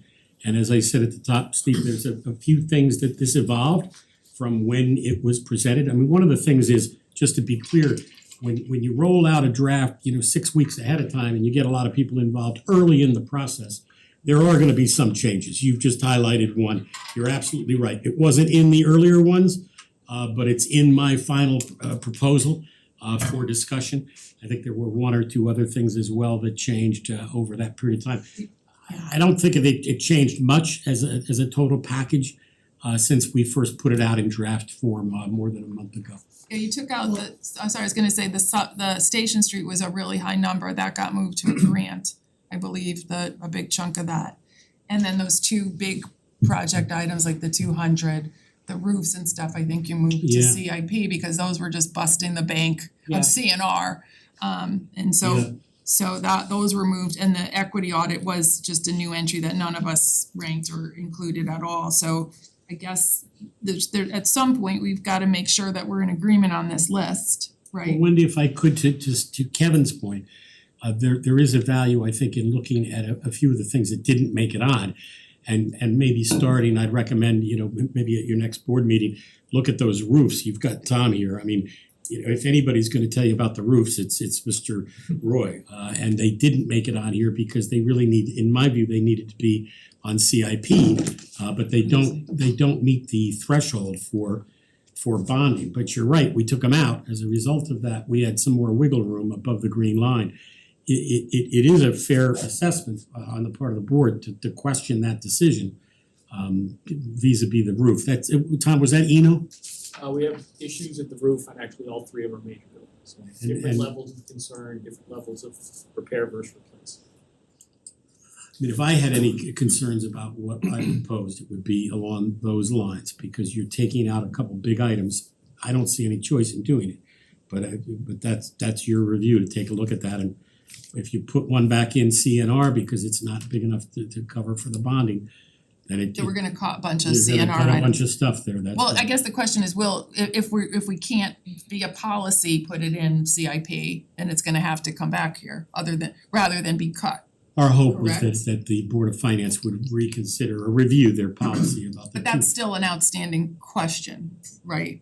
Well, I don't think we would do it this year. I was comfortable pushing it out a year. Oh, so we pushed the roofs out till next year is what you're saying. I was Well- thinking we kept them in and we bundled them but now you're Our hope saying. is to bundle them, right. Oh, so they're totally pushed out, so that is a good question to That's a see, very are they good- it's a really very good important to do this year, and then do we take 3 other items out of CNR to do them? It's a very good question. Hey Tom, didn't we pay for a Yeah, I was thinking drone? we moved them, but Was that effective? That was cut. Oh, it was cut, oh, Paid for it this year's operating, next time. we approved it. It didn't make it, yeah. doesn't matter. That's all I had. Happy to answer any additional questions. Again, on the budget timeline, we're all here on the 10th, we're all here on the 24th. Ample time to, if the board needed to call a special meeting and take additional time on this. Staff, I wanna thank all the department heads, finance and budget No. particularly. Are we finishing? We're not done, I'm not done. Oh, you're not? He's wrapping you up. Are you going home? I thought you were done. You got more questions? I have a couple more, do you? I've got, here, I'll hit Tom because now he thinks I'm nice. No, go ahead. The $16,000 for park entrance signs, the description was a little vague. It said there's missing signs. But the implication was everything but two has been completed already, so 16,000 seems like a lot. So we ranked that at I put that as the bottom of my rankings for had been in the plan, we were almost done. The signs that could wait, obviously, cause I still think there's master planning that needs to be done are the signs at what's called Meadowwood. I personally don't We think need a sign there? what's that? Eventually need you're a gonna, sign if we do there? something with it, we should we do have to. Do not It's enter. not a park. No, but eventually there might be hiking trails or past Okay. recreation trails But there. isn't that the cart before the horse, Yeah, not to we cut you off there? Correct, that's why I'm saying I think that one's gonna be kicked, I assumed it would be kicked back a year Okay, at so this we point. can move that So why out. isn't the green line up where Microsoft Office upgrade Yeah. is? Because everything below that, we've never seen before. So We've seen them, but we didn't rank, they didn't make The a ranking that rankings, said yeah. staff or board of selectmen in the initial list. My list, I said stopped at the pickup truck was the last thing that had any staff versus board of selectmen Yeah, item. in fairness though, to what Amy and Melissa and Tom and Mark are trying to do, it's like a jigsaw puzzle, trying to, like Yeah. some things fell below the line because they were too much and weren't gonna fit into that great, now I that can overall stop number. Amy. What's Now I upset Amy. She walked out. But if if the park entrance sign replacements aren't really a large priority, take them out Take 'em or swap it for something that somebody else does feel like is a larger priority that's almost the same amount or less. We think that's where we might find the 5,000 or 10,000 for the Line machine. for the line machine. There you go. Well, in the equity audit, somebody's gotta make a case for that. That's Nobody's made a $30,000. case at all. I'd never saw it before, I don't know what it is. We had funding for the DEI commission to do the data study that we pulled back, so I would wanna know who's doing this and why are we doing it, because So the request from DEI is that we go out to bid. We did some research in my office. Franklin looked at what some other communities have done just to, be able to price it if the board was so inclined.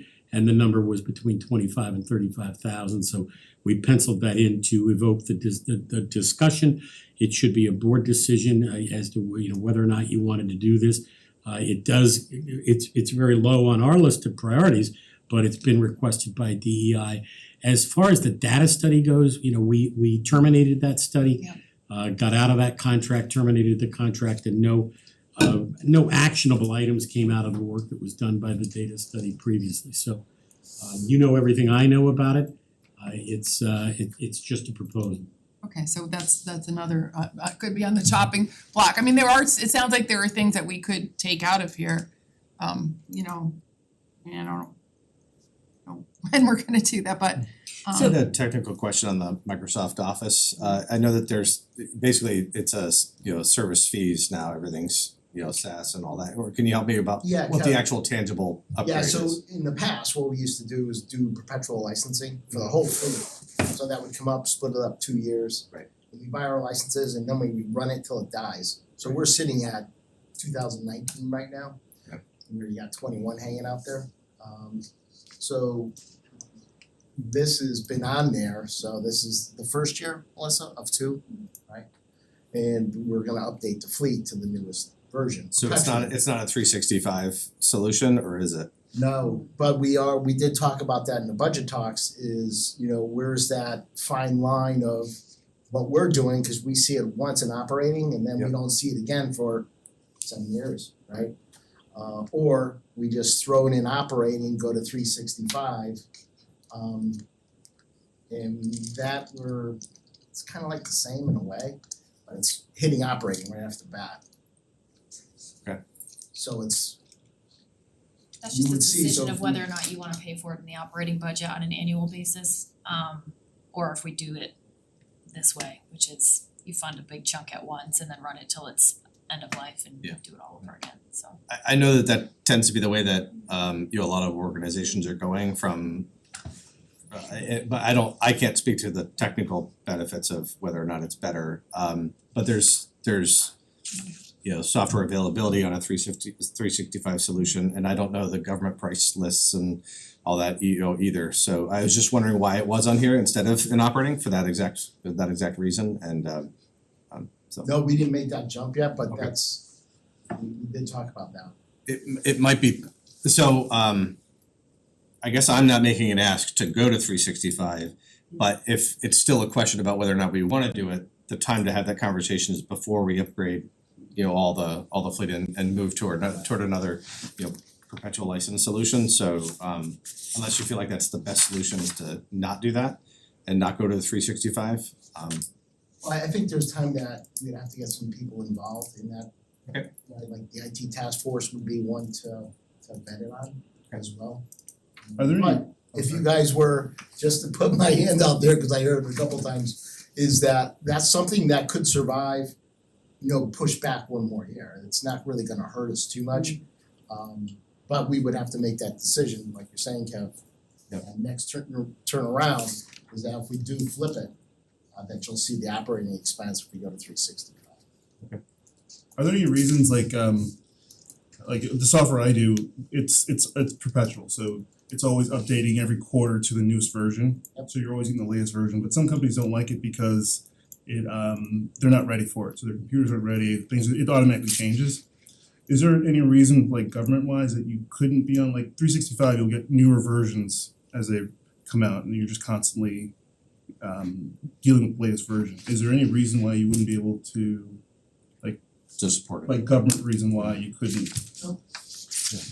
We do have to buy, government licensing, we do have guidelines on where it's coming from. So it's I think our licensing has to start in a G3, G3, government only. Okay, yeah. It's like our space, wherever these 365 apps sit, Yep.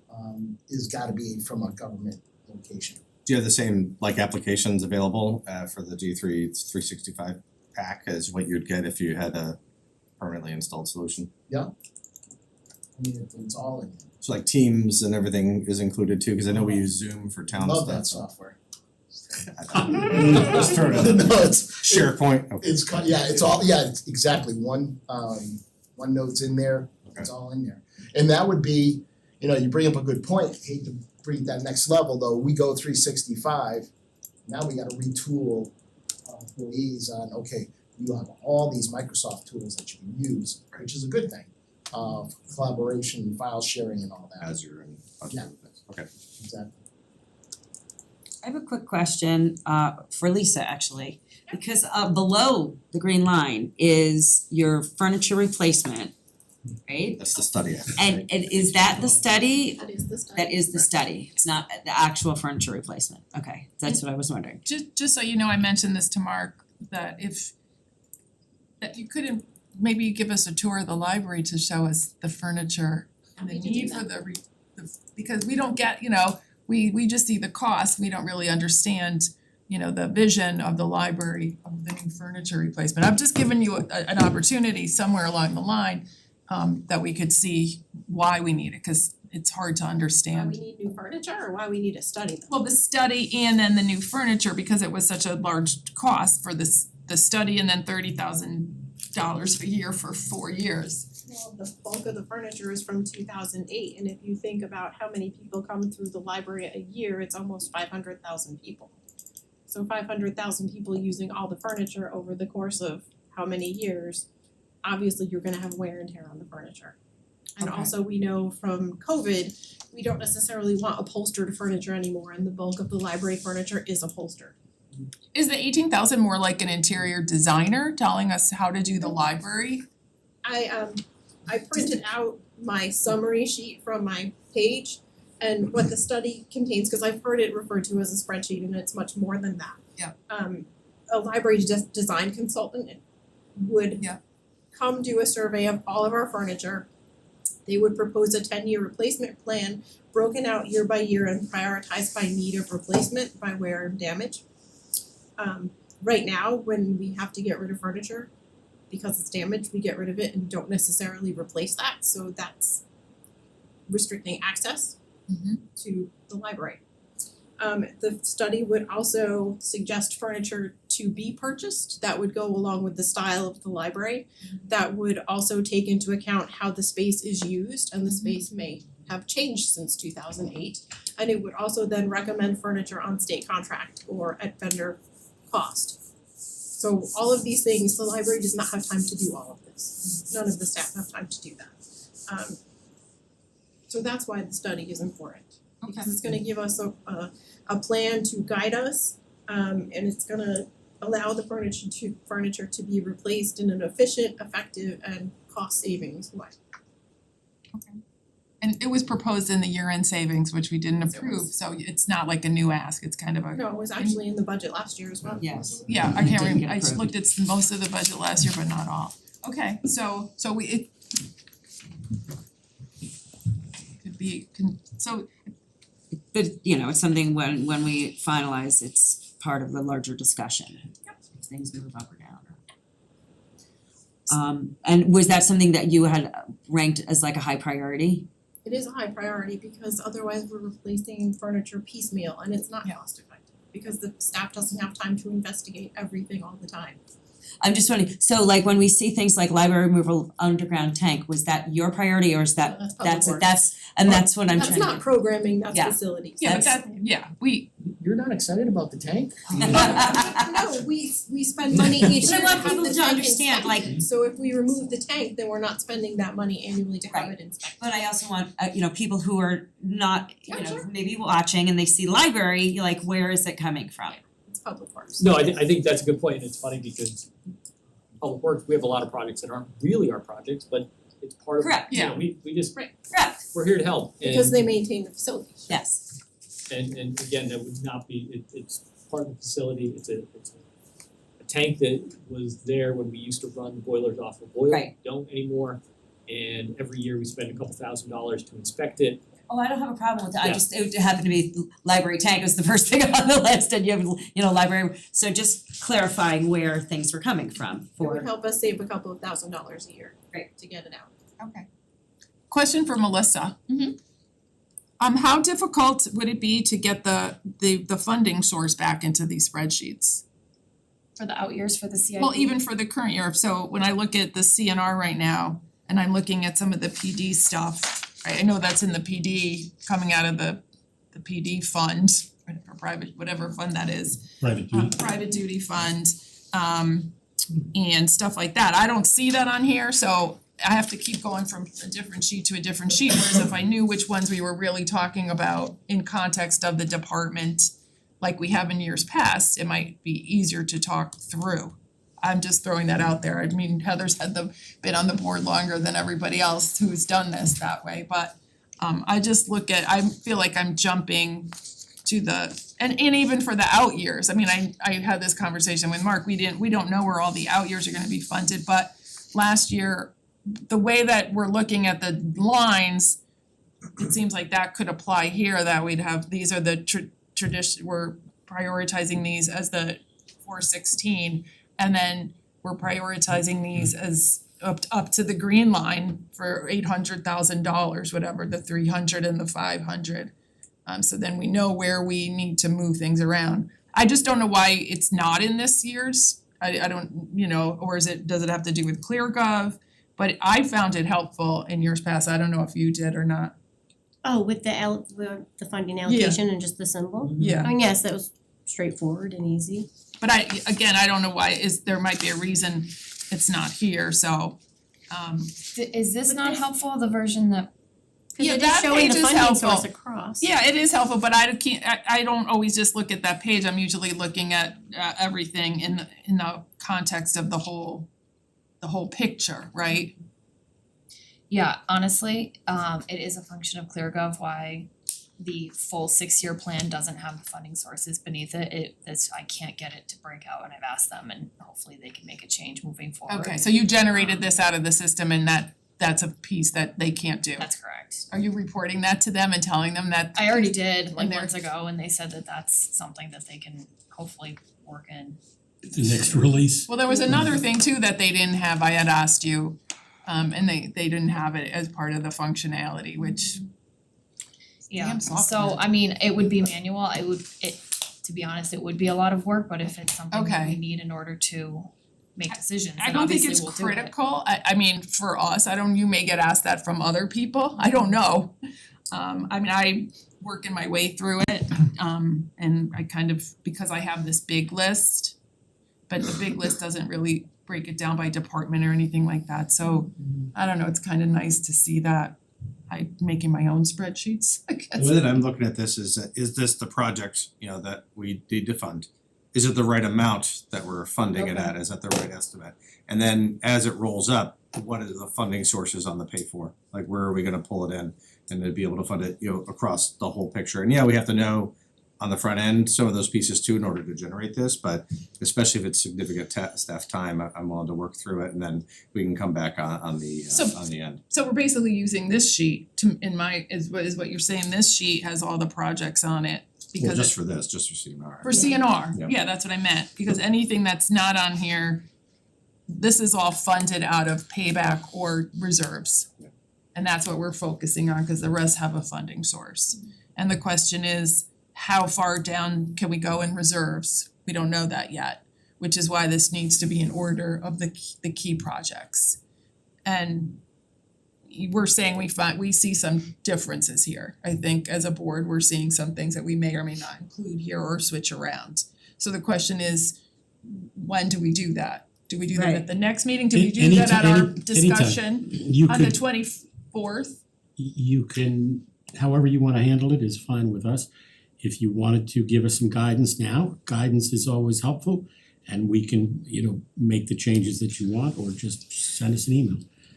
Or you can amend, wait till the budget is submitted on the 10th and then make the motions to amend the various items, however you wanna do it. But we're agreeable on the staff side to try to fine tune it so that you've got a document that you can all get behind.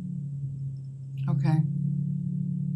I don't know if I have the head to go through every item. Right, cause on I'm here not today. ready to I don't vote, know. yeah, Yeah, there's work to be done on this, I don't think we're in agreement completely with where things are lying. so I guess the question Above is, and below that green line. we have a good sense of the top section, right? I think we have a pretty good sense of the items that we prioritize and the staff prioritized. And everything down below needs to be worked around. Let's add a blue line. I did, in my spreadsheet, I have colors. So but just as far as work back, See, look. so the 24th is on the calendar, our next meeting, we're gonna get the town managers operating. Are you hoping that we're wheeling dealing here on the 24th on this vote? I think, well, the 10th is still Or are we gonna get this the, work done prior to that? the 10th is still the budget presentation, which will include the capital budget as part of the operating budget, Sure. but since we've talked so much about I'm just saying what I think, Mark, and what we've talked a lot about the capital budget tonight as a preview, that we didn't have to take all this time next meeting, right? But next meeting, we should kind of hone in, I think, on I agree. what we think are the Yeah. priorities that we want on this list. And so when we go through the operating, maybe we'll have a better idea of how much we can actually use out of reserves by the next meeting. I don't know that number, but whatever else is being taken from reserves up to that 4 million, whatever other uses are there, what is the amount that is possible for us to use over and above the 416 payback, right? Like right here, it's 800, is if 800,000 is gonna be enough for us to use, then we can jigger that, but we don't know that. Am I making sense? Am I, anybody? We think we're pretty close Yeah. to reading the Okay. tea leaves. Okay. We don't think we're 100,000 off So- vis-a-vis what, Okay, but we did hear tonight some things that we could jigger. So there might be one or two changes when you see it come to you on the 10th. okay, But to Diana's point, we're not ready, you're not ready as a board to make choices to move something out or move something else in, but certainly we're gonna fine tune it. I think it was a very valuable discussion. and appreciate all the questions. I think it was a good process and I'm glad we got it to you early so that we didn't need to use this time on the 10th when we're looking at a difficult operating budget, so. Yeah, and then we can look at this in context, maybe have a better feel. I just wanna make for where we sure go. while we have staff here is if they're seeing anything, and I mean, Tom Dabrowski said, you know, You went to one the thing, signs. right, but like, Thank so, you. right, you know, is there anything on here, particularly below the green line, or that you would rather swap, you know, that you see as a higher priority than where it is on this ranking right now? I mean, Lisa clearly that, you know, is a priority, but if there's any, speak now because we'd like to know this now before we get into any other further decisions. We did that exercise before, you know, when we went through this blended, you know, ranking and Right. came up with a list. There were, as you noted earlier, a few items that you all ranked higher that were not a priority for Parks and Rec, so we kind of Okay. already did that swapping, which is where those notes on the side came in, just so in case anyone was curious, like, but yeah, of course, I just wanted, like, if anybody needs to make a case for anything. Will we be able to see, you know, cause I know we've been sent the outside agency funding and it just kind of all ties together. Are we Yeah. going to see updated numbers on grand list and the modeling and look at all that when we even deliberate this? Because, you know, if we may look at it and say, this is too much, things need to come out completely and not even just be jiggered, as the word is of the day, the word of the day. Yes, Okay. yes and yes. Okay. The operating budget obviously is the key to what the mill rate is gonna be and what our proposals are. I think as I mentioned to Wendy, we're pretty close on CNR in terms of what hopefully would be funded. And your board will take a few things out, maybe put a few things in. I wouldn't say at this point that we've had all the discussions with department heads. Obviously, our Parks and Rec person here, Tom, and I don't wanna speak for him, would make the pitch for the Memorial softball field backstop maybe at the expense of the equity audit or whatever, right? And so, right, so we don't invite staff Is that to what you're give gonna us say? those that level of competing interests. What we do is at the department level, say, of all your asks, you prioritize. We don't ask Parks and Rec to say, mine is a higher priority Oh, than a IT. Okay. Oh, I'm not asking for that, yeah. Well, I mean, right. when you said it, is there anything on the list that you wanna make a pitch Well, for? no, like within their Something else? department. Oh, I got you, Yeah, right, okay. sorry, like he could say, you know what, this tractor really is more of a priority than my sign thing. Like, that's what I was getting at, like Right. is it, not in lieu of somebody else's department thing. Right, okay, Right. gotcha. So I think I'm gonna wrap this up, I think. Yeah. And we Tom's like, I wanna speak. Did you want? Yeah. I think we have a good idea of the list, maybe some swapping around in that list that we're gonna wanna do. And we will be, everybody look at everything that you have as much as you can before the 10th. And then we'll have the operating budget on the Thursday before the 10th, which is it's next And our week. Q&A is still open, Wendy, as well, if you wanna remind everybody, The what? questions. The Q&A, the email process we've set up, so any questions that get emailed to Melissa. Yeah. We're submitting, we'll get And they that could be spreadsheet. questions like you asked, we asked Lisa tonight, right? Yeah. Like, and we know that you guys will be here next week and you'll know if we have questions for you that you can have a chance to speak to. So I have two requests. If we could move the sign replacement thing below whatever a line that we're considering. If the department head says that they don't actually need it, I see no reason Sure. to try to fund that. And I'd love to understand, as long as it's reasonable to do, what impact to the operating budget a 365 solution for office would be. And then we can consider that whether or not we wanna fund it here, and we won't necessarily, compel a staff decision on it, but I'd like to at least understand what the requirements might be, and then if it's not feasible to fund in this year, then we could consider it a different time, et cetera. But that would be a preference for me if there's agreement among the board. If that's something IT wants to take up, that's I just valuable did to the. some quick numbers on that, Mhm. for where we stand with our licensing right now for that. So at about, it's probably, this is not the whole suite, so like $270 a user. Mhm. We have 195, comes out to be about 52,000 a year. So that's why it's something that we have to take a look at. Okay. Okay. Let's move on. But I will report back, Ken, for you. Great, thank you very much. Yeah. Back to my papers. All right, now, okay, let me get my agenda back. The minutes. I'd like to ask for a motion to approve the minutes of January 13th, a special meeting, which was the police budget. So moved. Is there a second? Second. Any discussion? Comment by Susan Messina. That was on the That was regular. on the regular So ones. you can reply in the next.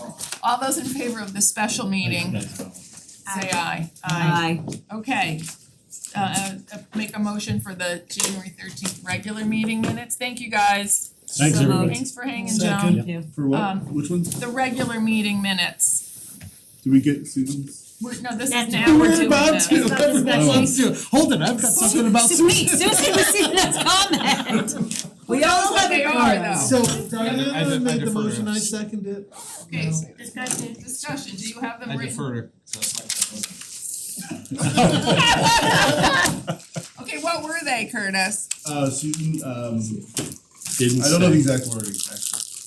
But she said it wasn't a mess. And that She was She- referring no. to externally, not to open space here. Right. Was my understanding Here, of let her me comment. find the She page. said it made a mess of previous protocol, she did not use that exact verbiage, but that's what it was just truncated to it's a mess. The process, the process for this piece of land was not a clean process. She said the whole open space process is a mess. That sentence needs to be amended or expanded to say That that the process. process wasn't followed clearly. Yeah, that's And perfect. without following that process, it turned into a mess. But I would take out the whole mess. I would just amend it to make her point that the open space process was not followed clearly. Tom, do you have Okay. something? I just, so, because we've had a couple of these, under FOIA, you really just have to say who spoke and that they spoke. You Okay. don't have to Okay. do So as in-depth as we get, that would be a decision by you. If So you I would like to do that, And she said she felt as though a lot of times she makes comments and they don't make it into the meetings, into So the do minutes. ours, because under either. FOIA, we don't have to do Yeah. like word for word exactly what they said. Okay, but let's just, we're trying to be courteous to her because the way that came across was not Yes. good and that was what was posted in public. So if we could use whoever just gave a good sentence, Diana, and just insert that there Go re-listen as a board, we and- can vote on that, Yes. okay? So I'm asking, so all those in favor of the amended minutes as amended, cause we already moved and seconded, say aye. Aye. Anybody opposed? Kevin, did you say aye? I did. Okay, I Sure didn't hear you. Okay, so those are done. Okay, now I'm gonna ask for a motion to move to executive session with.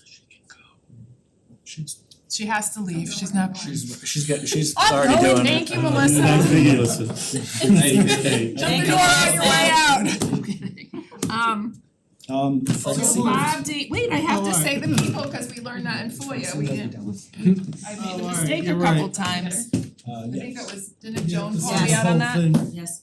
Okay. Before we get zoomed off. Ask to move to executive session pursuant to CGS 1-206B pending litigation regarding McLean. For over 40 years, SCM has been the voice of our town, bringing us together through local programming, education, and live broadcasts. SEM isn't just about television. It's about empowering our community, ensuring our voices are heard during government meetings, and celebrating milestones like our high school graduations. But today, SEM faces a challenge. Our funding structure is based on television subscriptions, and it's no secret People have been cutting the cord. With a shift to internet-only subscriptions, SEM receives less revenue. Even though all our programming is freely available online. We need your support. We need your support. We need your support. We need your support. we need your support. Your donation can make a difference. It will ensure that SCM remains open, continues to educate our youth, and keeps our community informed. Thanks to SEM,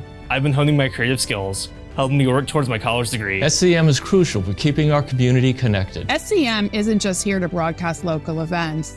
They're actually preserving Simsbury's history. Join us in preserving Simsbury's voice. Simsbury's voice. Together we can ensure that SCM continues to thrive for generations to come. Visit our website or scan the QR code on your screen to make your donation. Every contribution counts. Thank you for supporting Simsbury Community Media, where your town, your schools, and your government come together.